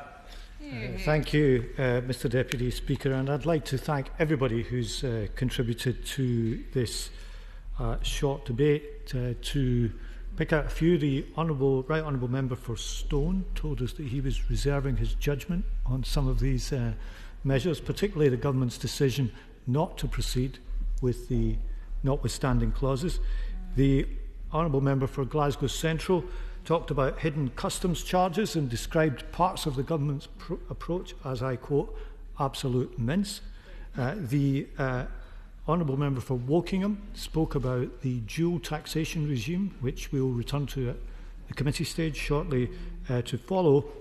The honourable member for Chesterfield spoke about the phenomenon of people saying it's never proper Brexit, no matter what kind of Brexit it is. And the honourable member for North Down gave us a very welcome Northern Ireland voice on these issues. Now, what the bill does, first and foremost, is put in place a framework for the monitoring, the taxation and the movement of goods which was not there in the past. Now, however much the government tries to duck that issue, to pretend that everything's going to carry on as normal, the new regime is there for everybody to see in the clauses of the bill and the regulations to follow. So business to and from Northern Ireland will be conducted on a more monitored, differently taxed and significantly more bureaucratic basis than before. There's simply no escaping that and no hiding from it. And it would be better if the government acknowledged this as what it has agreed. And the first question I have to the Minister before she winds up is, does the government really expect to implement everything in this bill and to secure compliance from businesses both in Northern Ireland and in the rest of the UK on all these measures by the 1st of January? Is that the government's realistic goal here? Now, the bill, of course, could have been very different. It could have contained clauses setting aside parts of the Northern Ireland protocol. The government did look ready to double down on the course of action that they had embarked upon in the internal market bill, but thanks to yesterday's statement by the Chancellor of the Duchy of Lancaster and his counterpart, Mr. Sescovic, the government has announced it will not proceed with such clauses. We can now look forward to the government moving amendments in the other place to delete that which it insisted was necessary in this House on Monday evening. It is one thing, Mr. Deputy Speaker, to play ping-pong with the House of Lords, but it's quite another thing to play ping-pong with yourself. And once again, the government's MPs, who valiantly defended the line on Monday, now have a very different line to advance before Thursday. This is not the first time this has happened, and I should guess it's not the last. And if I was a government backbencher, I'd be becoming a little bit more wary of following the line from Number 10 on a number of issues. Now, in all the twists and turns that got us here, ministers might think that they've acted tough, but threatening to legislate to set aside parts of an international agreement that the government only signed a year ago has only done damage to the country's reputation. The government hasn't communicated toughness. All it's communicated is that it can't be trusted. And as we embark on a process of trying to negotiate new free trade deals around the world, what a signal to send. What a starting point. Do a deal with the government that threatened to ditch parts of the last one that we signed. That wasn't clever negotiating tactics. It wasn't toughness. It was reckless, and I'm afraid it was revealing about the character of the government. The bill sets out what the new customs regime for goods moving to and from Northern Ireland and the rest of the UK will be for these so-called at-risk goods. It empowers ministers to levy the necessary duties on these. But as the first clause says, much of this will still have to be clarified in new regulations from the Treasury. We only have 22 days to go.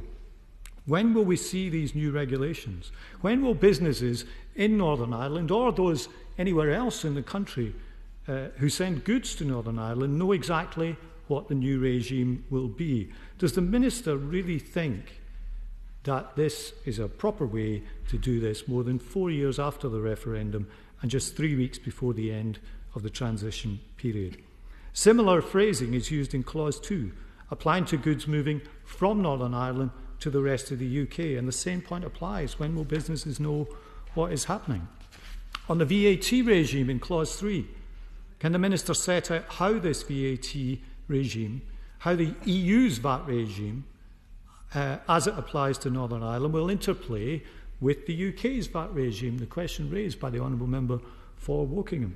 Similarly, on excise duties, in what way will the measures in Clause 4, which apply to everything from spirits and beer to tobacco products, differ from current arrangements? And on the IPT changes, are these thought necessary in the event of no mutual assistance provisions between the UK and the EU? And if they are such provisions likely to be part of any deal, which, if agreed, would then mean that this clause was not needed? Now, Mr Deputy Speaker, these measures are likely to pass the House quite quickly tonight, but of course the real action is not here at the moment. It is going to be elsewhere. And as we debate this bill, we still don't know whether there will be a free trade agreement reached or not. After 4 years, the public, companies and their staff do not know what they'll be facing in January. And the root of this decision remains what it has always been: this choice between sovereignty and market access. And the story of the past 4 years has been the government moving more and more towards the sovereignty side of this choice.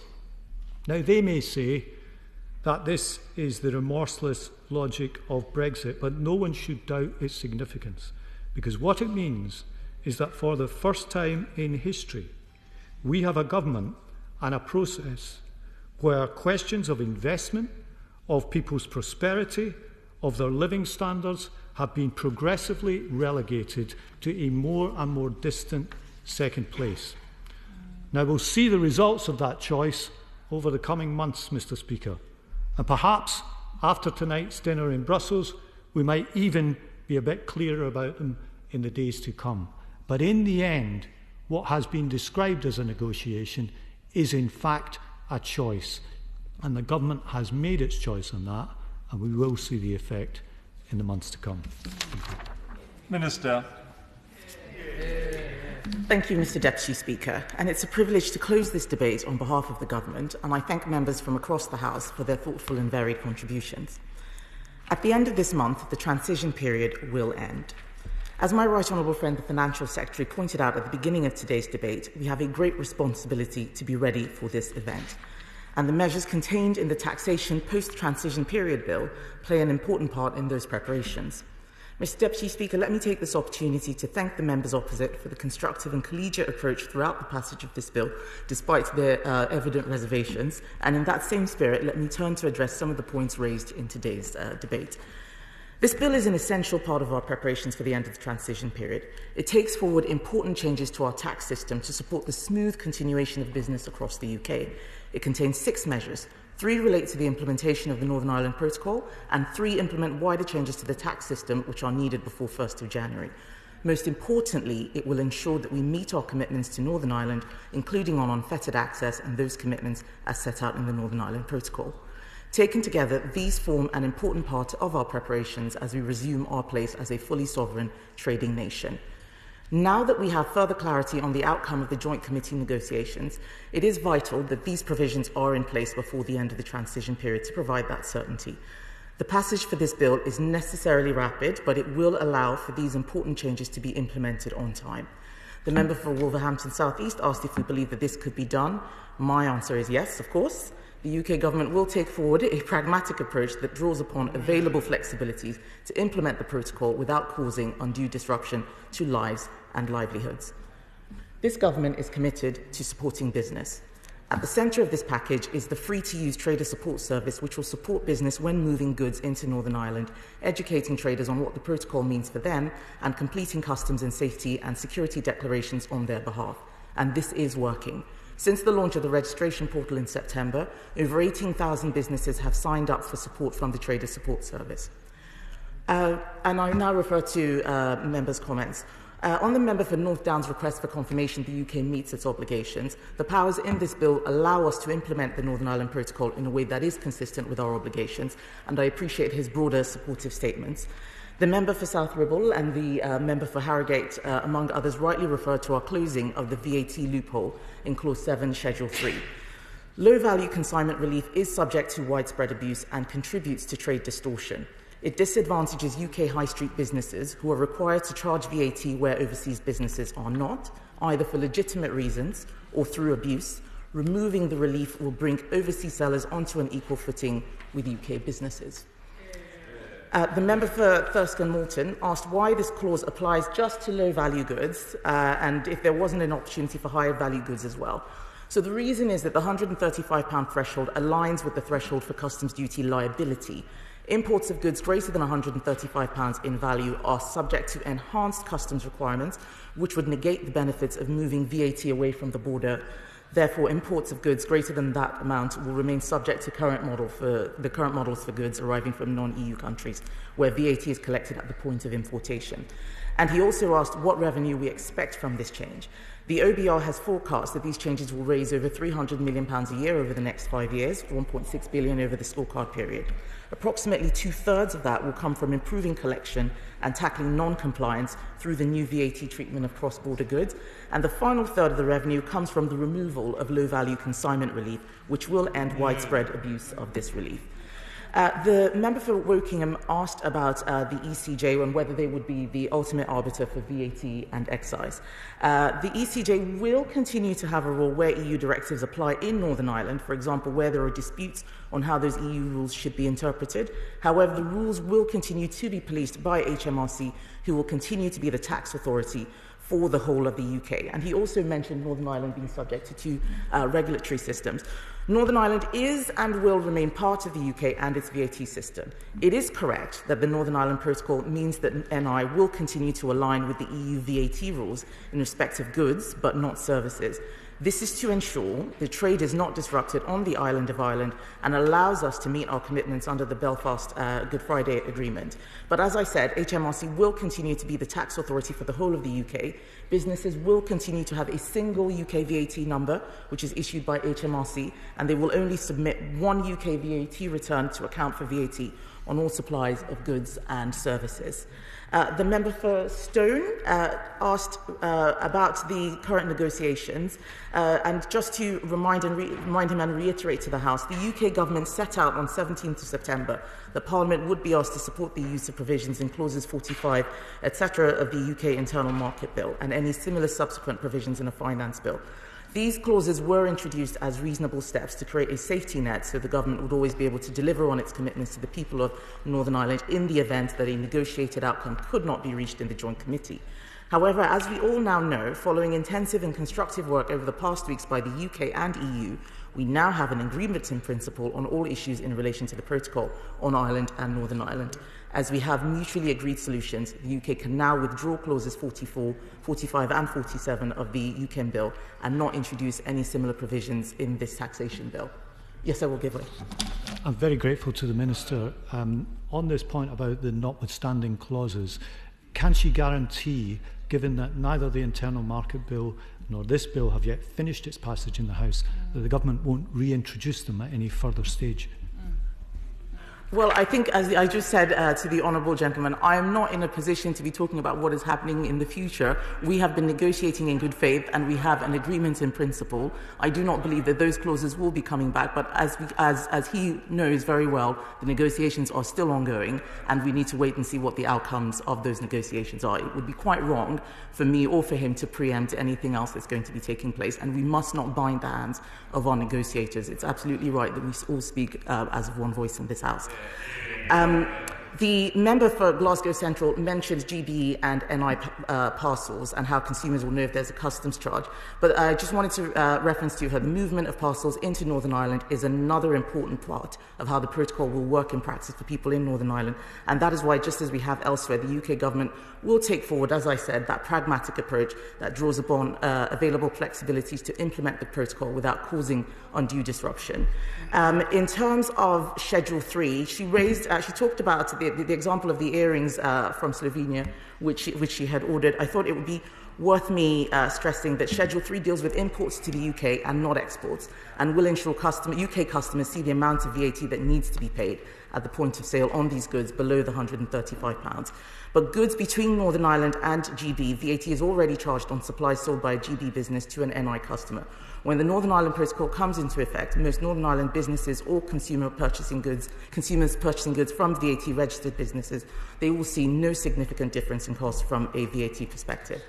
So, Mr Deputy Speaker, let me wind up by saying that tonight this House has the opportunity to give businesses in Northern Ireland and throughout the rest of the UK certainty about the arrangements which will apply from 1st of January next year, to strengthen the precious bonds of union that tie this country together, and to prepare this country for an even brighter future as an independent, sovereign trading nation. And for all those reasons, I urge all members to support this bill.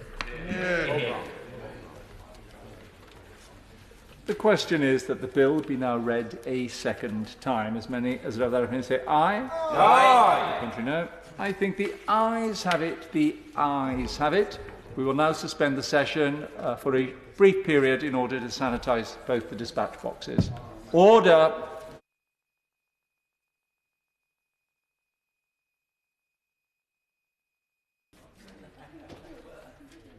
Order. Order. Under the order of the House of today, we now move to Committee of the Whole House. Order.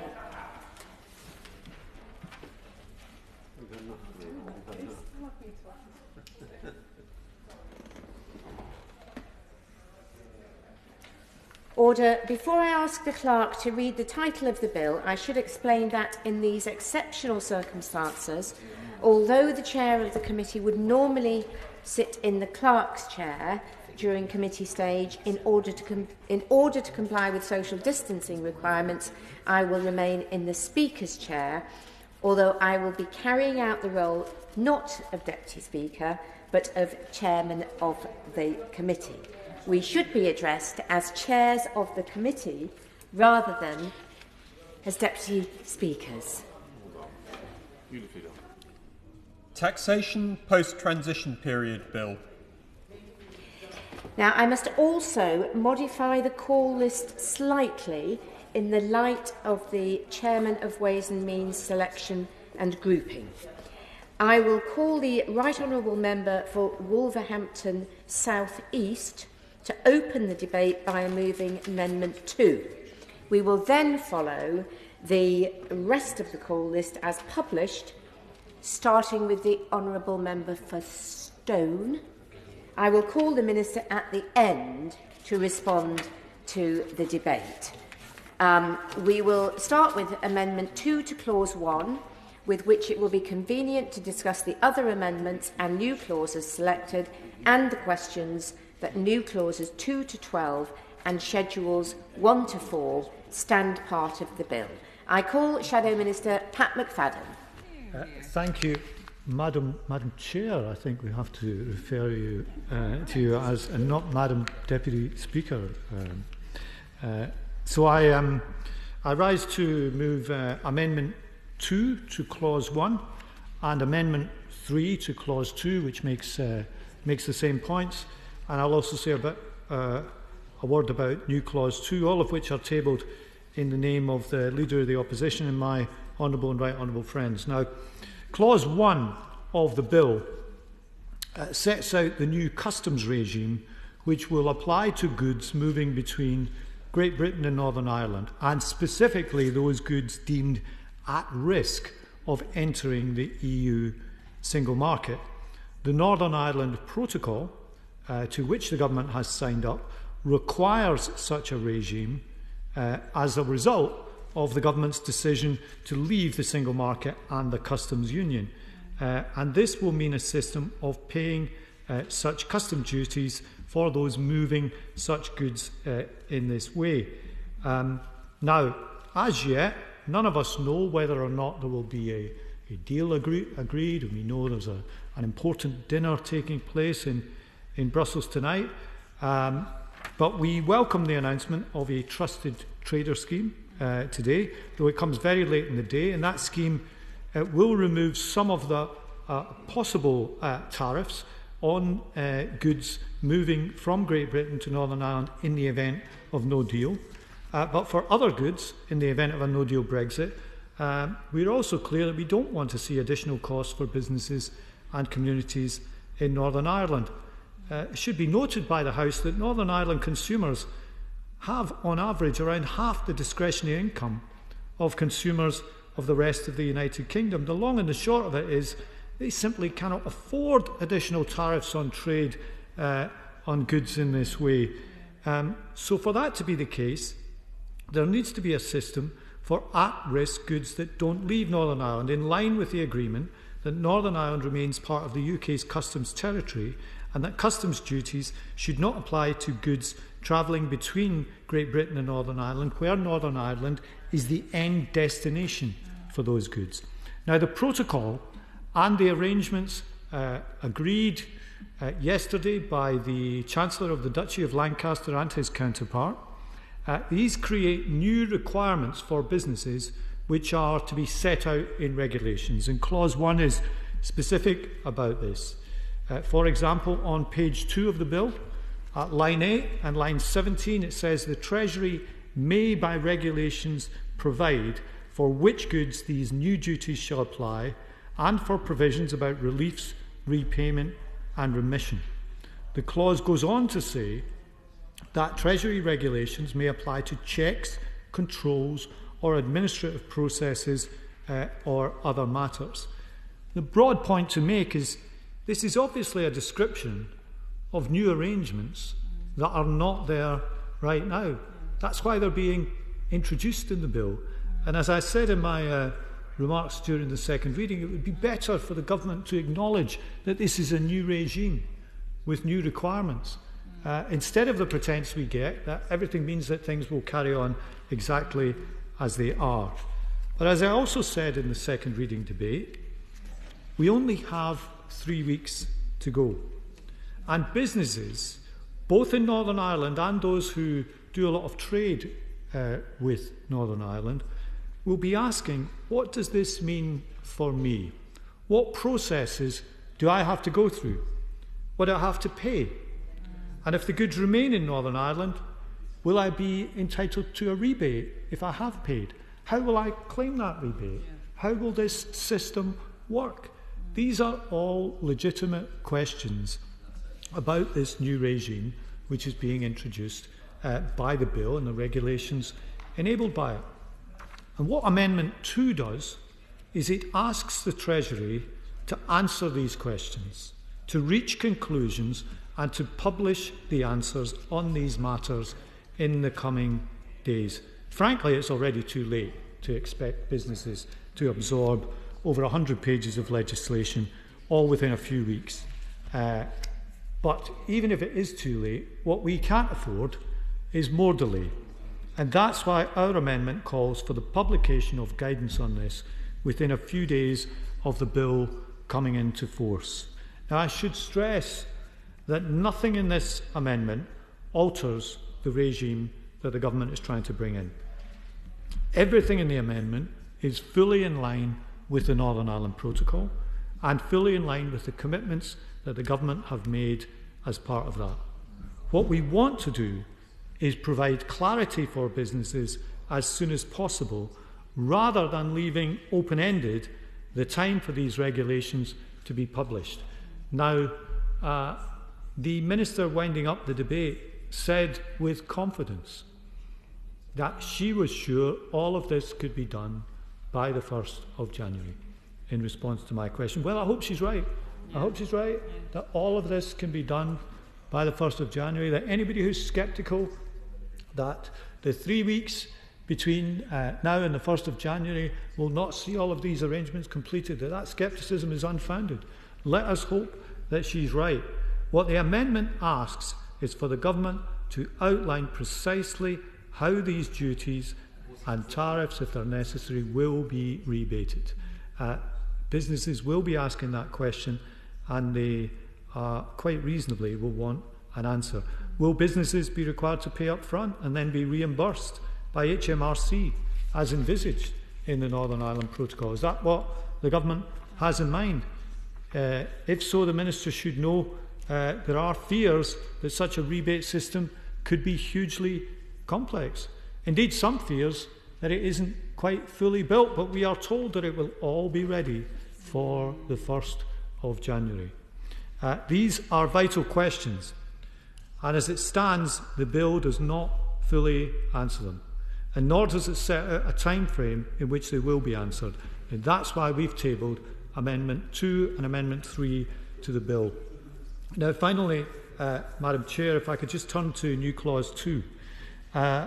New Clause 2 is an attempt to give both Parliament and the public some timetable, some roadmap for the blizzard of regulations which are enabled by this bill, and to secure a report on the impact of these in the future. This is, as I've said, a new regime. It is something we've not had to do before within the United Kingdom, and the bill legislates for it. We should at least have the courtesy of reporting on how it is operating in the future. So New Clause 2 asks both for a timetable of the regulations and for a report looking backwards on how this new regime has operated after it's published. These are completely reasonable amendments, Madam Chair.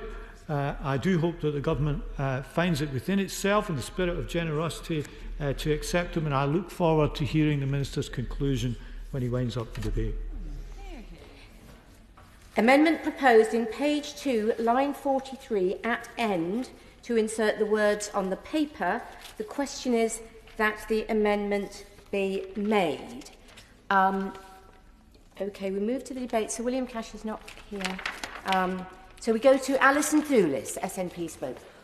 Thank you very much. I'm very sorry to hear that the Honourable Member for Stone isn't here, because I'm sure there's so much more he could have added to this debate that he hasn't already said yesterday. Just to say, he may have withdrawn, but I haven't been told, so that may explain it. Alison Thewliss. That's absolutely fine. I'd like to move the amendments in my name and those of my honourable colleagues. And as I outlined at the previous stage, I have real concerns about the scrutiny aspects of this bill. You know, this bill is a thick and substantial bill. It gives substantial powers to the UK Government to move things through this House under the negative procedure, which gives very little opportunity for us or anybody else to give any scrutiny to these proposals. So we wish to see these moved wherever possible within the bill to the affirmative procedure to allow for that bit more extra scrutiny to be given to the Government. And as I said in the earlier stage as well, I am very concerned by the letter that the Minister sent to us earlier on, which talked about a huge range of duties that they're making, but they don't at this particular moment intend to use. And I would question why they're making them if they don't intend to use them, because at some stage perhaps they will do, and we need to have a mechanism to scrutinise that as well when it does come to it. And I think it's unfortunate, but not surprising, that the Government sees taking back control as bringing it back from bureaucrats in Brussels to give it to bureaucrats in Whitehall, and bypassing this place altogether. Because it should have been, should it not, Madam Deputy Speaker, an opportunity for this place to get more powers in order to look at these items. But no, all of it goes to the HMRC or to the Treasury. Very little of it comes here, and indeed the committees of this House, which could have been an opportunity to look at the new taxation structures that we're bringing in here and that we have responsibility for in this House, the committees of this House do not get that opportunity either. And I know that some have suggested that an additional committee would allow for that scrutiny to be made.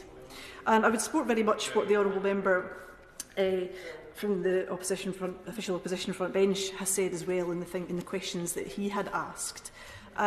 These are complex supply chains that we're dealing with here.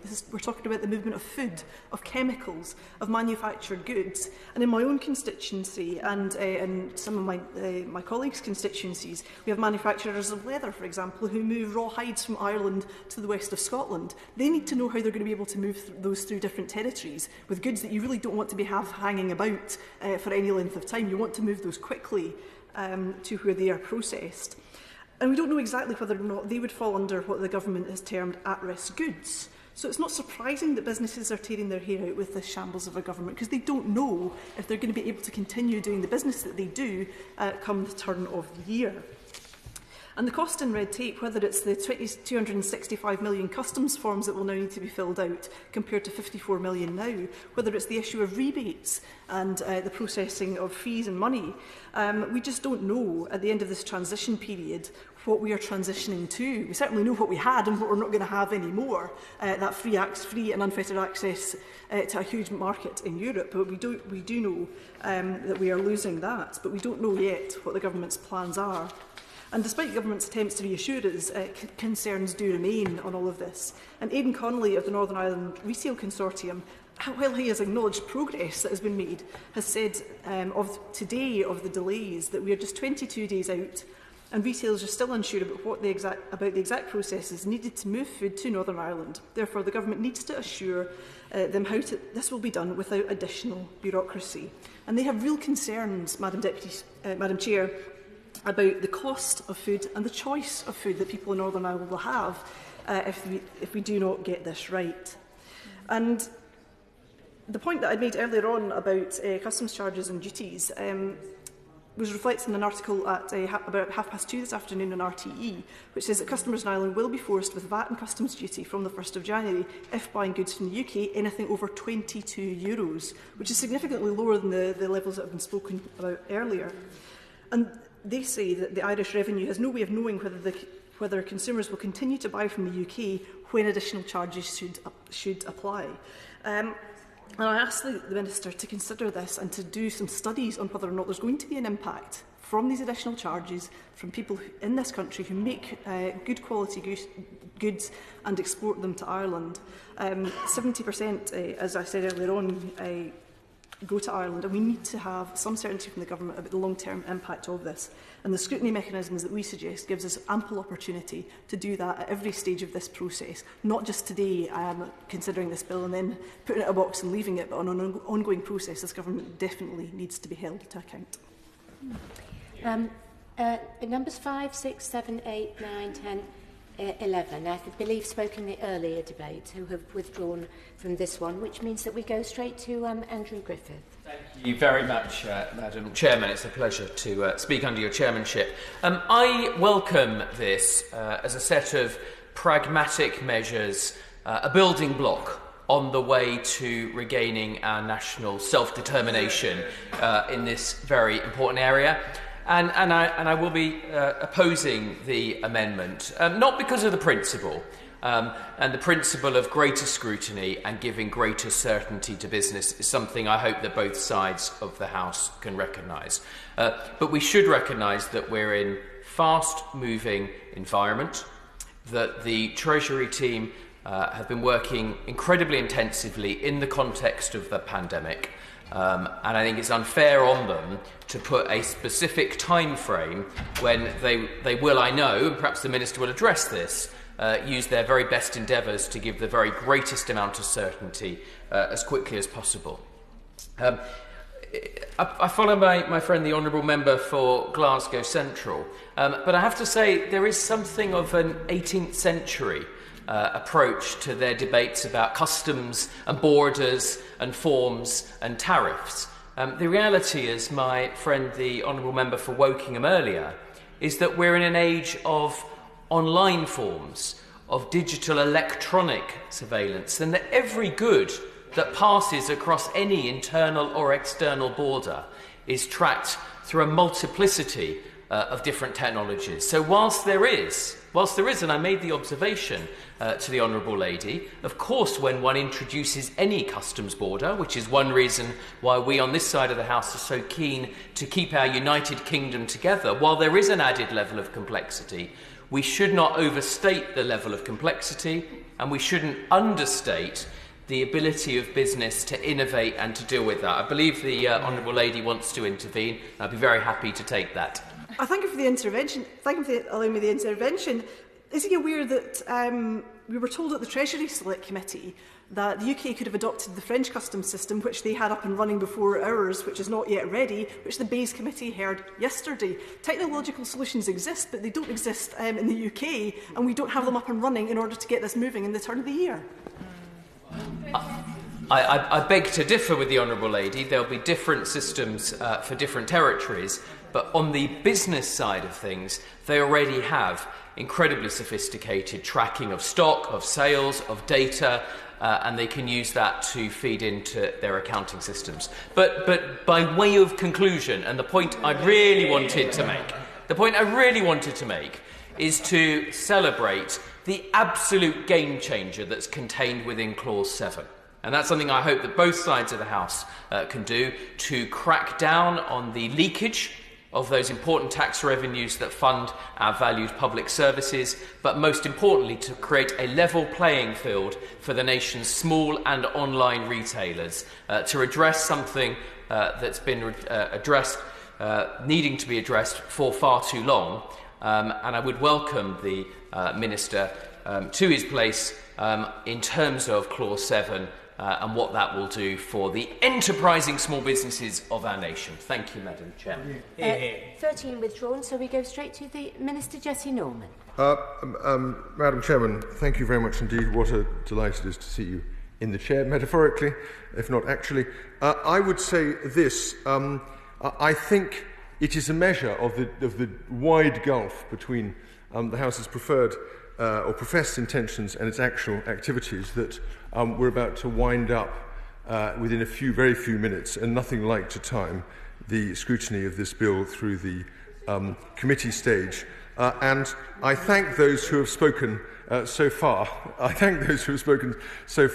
Let me do service on my part by keeping my remarks brief. Although I will say that nothing could have surprised me more than that the member for Stone, right member for Stone, would not be taking the opportunity to make a trivial 2-hour speech.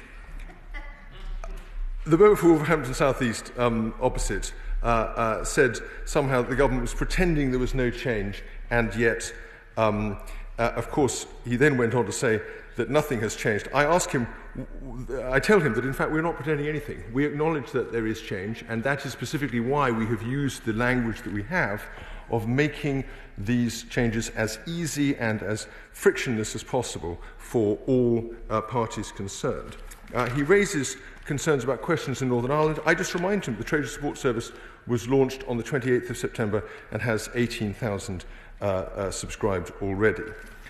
He asks us to publish guidance. I tell him that guidance was published already on the 26th of October. The Honourable Lady for Glasgow Central saw Brexit, I thought rather helpfully, as an opportunity to return powers to Parliament. How right she was. That is why I am a supporter of the United Kingdom, of Great Britain and Northern Ireland, and of the Parliament that stands at its centre. My honourable friend, the member for Arundel and South Down, rightly said that it should be for this bill to make matters as easy as possible. I agree with him. He pointed to the absolute game changer of Clause 7. I agree with that too. And having said that, I beg to move that Clauses 1 to 9 and Schedules 1 to 4 stand part of the bill, and that the House rejects the new clauses and amendments. Thank you. I believe the Right Honourable Gentleman may wish to withdraw his amendment. Madam Deputy Speaker, I do point out to the Minister that he said guidance was published in October. He can't be referring to the guidance referred to in clauses 1 and 2, which talks about the regulations under the bill. However, Madam Chair, on the basis of the whole debate, we will not press this to a vote tonight. So with the leave of the House, I do withdraw Amendment 2. Is it your pleasure that Amendment 2 be withdrawn? Aye. Amendment 2 by leave withdrawn.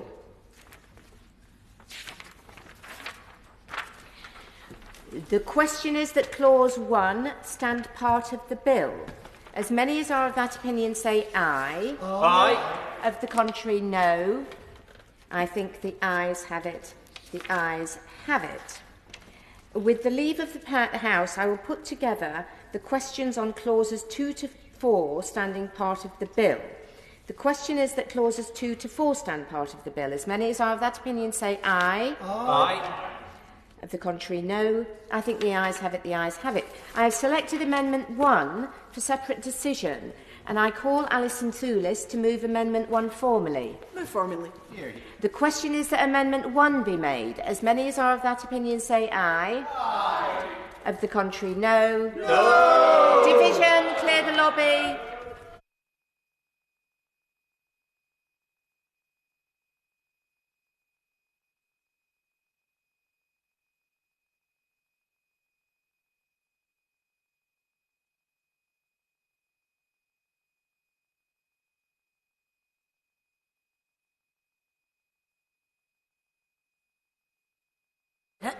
Order. Order. The ayes to the right, 257. The noes to the left, 350. The ayes to the right, 257. The noes to the left, 350. So the noes have it. The noes have it. Unlock. Thank you. The question is that Clause 5 stand part of the bill. As many as are of that opinion say aye. Aye. Of the contrary, no. I think the ayes have it. The ayes have it. With the leave of the House, I put together the questions on clauses 6 to 12 and schedules 1 to 4 standing part of the bill. The question is that clauses 6 to 12 stand part of the bill and schedules 1 to 4 be the first to fourth schedules to the bill. As many as are of that opinion say aye. Aye. Of the contrary, no. I think the ayes have it. The ayes have it. That concludes proceedings in committee on this bill. Order. Order.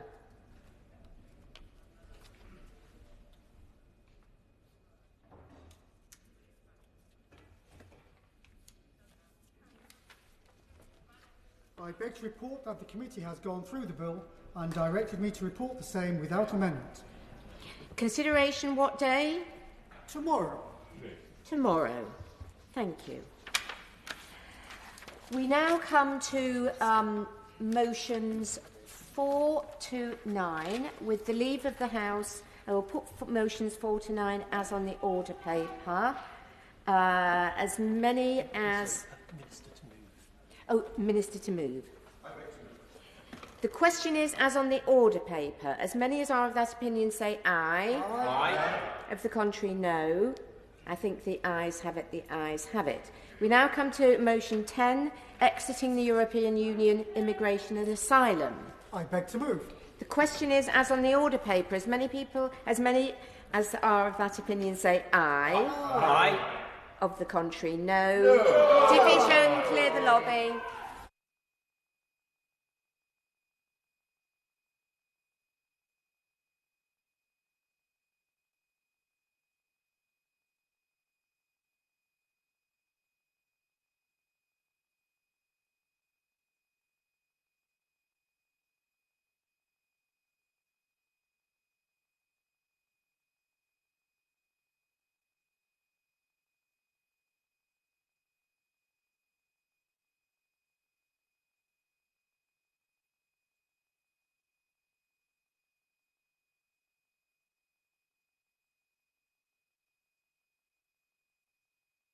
Order. Order. The ayes to the right, 355. The noes to the left, 258. The ayes to the right, 355. The noes to the left, 258. So the ayes have it. The ayes have it. Unlock.